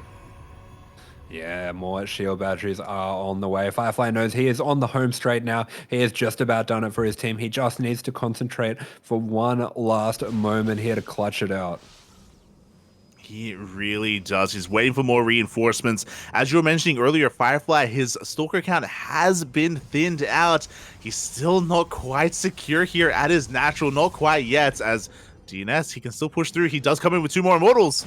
Yeah, 2 Immortals going to be charging on through. We have so many batteries, almost as many batteries as Stalkers. And, clutch snipe on the Immortal. Clutch pickup as well. The last Immortal does go down. And with that, Firefly can just drop back to his batteries. He is going to be absolutely fine to fend off the last of this attack. And I think that is it. Yeah, GG gets called, and Firefly takes the series 2-0. And the Starving Camels take down the Platinum Heroes. GG, what a performance today from Firefly. Oh my god, he is the ace player for a reason, putting in so much work here in this series. He took down a Goblin, took down HateMe, took down DNS as well here, taking down every player that the Platinum Heroes had to offer. Yeah, Firefly, the absolute star player of the Starving Camels, but I hope he didn't use too much energy on that match because it is not over for him tonight. We have one more match for you guys tonight. It is going to be the Starving Camels going on to face Abydos. Oh boy, exactly. We have 2 matchups tonight. We're only halfway done. Before we get ahead of ourselves, a shout out to the Platinum Heroes because we were praising them earlier for making it this far, farther than many of us thought was possible, especially with all these other big, heavy teams out there. So a shout out to the Platinum Heroes, to DNS, HateMe, Goblin, Vindicta, Eva, all the other players that were fielded in this season of WTL. They had a great run making it this far, making it into the playoffs. Yeah, incredible run, a lot to be proud of, and they do still make it into the playoffs, which is, I think well beyond what they might have been expecting here, and they can really set their eyes on an even better performance next season. Oh yeah, 100%. Like, just really impressive, and I'm sure there will be another season of WTL later on this year, so more to look forward to, more to prepare and practice for as well. So definitely look forward to seeing more of the Platinum Heroes in future seasons of WTL. I also look forward to seeing more of their players in the individual leagues. DNS, my eyes are definitely on him for the European regionals of ESL Masters Winter. Yeah, I mean, he's already been looking really good there, but he's getting all this invaluable experience in such high-pressure situations as well. I think he's going to do great things for him as a player. I agree. I definitely do agree. And oh boy, with that, congratulations to the Starving Camels. They have a couple of minutes. They have a couple of minutes to themselves to gather their thoughts, to get some water, drain their disruptors, to stretch their roaches. Abydos is waiting for them. Abydos is a pretty intense team. They've got so many strong players available to them. They've got Creator, Cure, DRG, Nightmare, SOS, to name a few. It's going to be quite an uphill battle. Yeah, it's quite a lineup. Oh yeah. It's a hefty lineup indeed. So Abydos are going to be coming in as the favorites. They're coming in as a well-rested team. Starving Camels, they need your support. To be fair, they have kind of surpassed this before, right? It's like they have come back. They are the Dark Horses, the Dark Camels for a reason. And do they even do well against Abydos during the round robin stage as well? I'm looking up now. That was one of their first matches on May 20th. They won 4-2 against Abydos. There you go. That's what we're talking about. Even though these big teams have been coming out, the Starving Camels have been looking so damn good, and really, maybe the narrative changes a little bit. Maybe Abydos, they're looking for revenge. They're looking to kind of to make up for their previous losses and bring down the Camels. Yeah, that's right. So that'll be coming up very soon, just around the corner. Oh, just around the corner. We're just going to be waiting here. I think they may have an interview being set up. I think that's why they're just kind of chilling here for a moment. I know they've got a lot of production. They've got a bunch of translators over as well. I mean, a shout out to WTL and their team because it looks great. It's really cool what they've been able to bring together. And, you know, they've got the voiceovers. They've got the production. They've even got the bunnies. Man, they got a spaceship with a dungeon. Hopefully we can get a peek into that dungeon later on. I want to see. 好的，大家欢迎回来啊！那终于受死骆驼是艰难战胜了对手，那我们也是要对。As we are getting ready for that interview, so we're going to be going for the interview. Right after that, there's going to be a break, so we're going to be heading off here. We'll see you guys for the next series for Abydos versus the Starving Camels. Right after this. 好的，叶姐也是恭喜啊！恭喜你是最后拿下了比赛，也是带领了 SSLT 是继续晋级到下一轮。你现在心情怎么样的？实在太紧张了，因为其实我在赛前就知道要打很多 PVP 嘛，但是 PVP 的话用不是特别有自信。所以说现在就算打完了比赛，我还是现在心跳得非常快啊。And I'm very happy to win. 那在比赛的过程中，其实跟哥布林的1比1，其实是你应该算是这场比赛最难的时候。当时你1比了之后，你会想到你会作为一个复活的选手，会继续进行比赛吗？没有，当时在打的时候。When you play with Goblin, you played the 1-2-1 with Goblin. Do you think you will play with Goblin again? 那场本该拿下的，开局我挺优势的。那在最后 I think I played bad with the Goblin in the second game.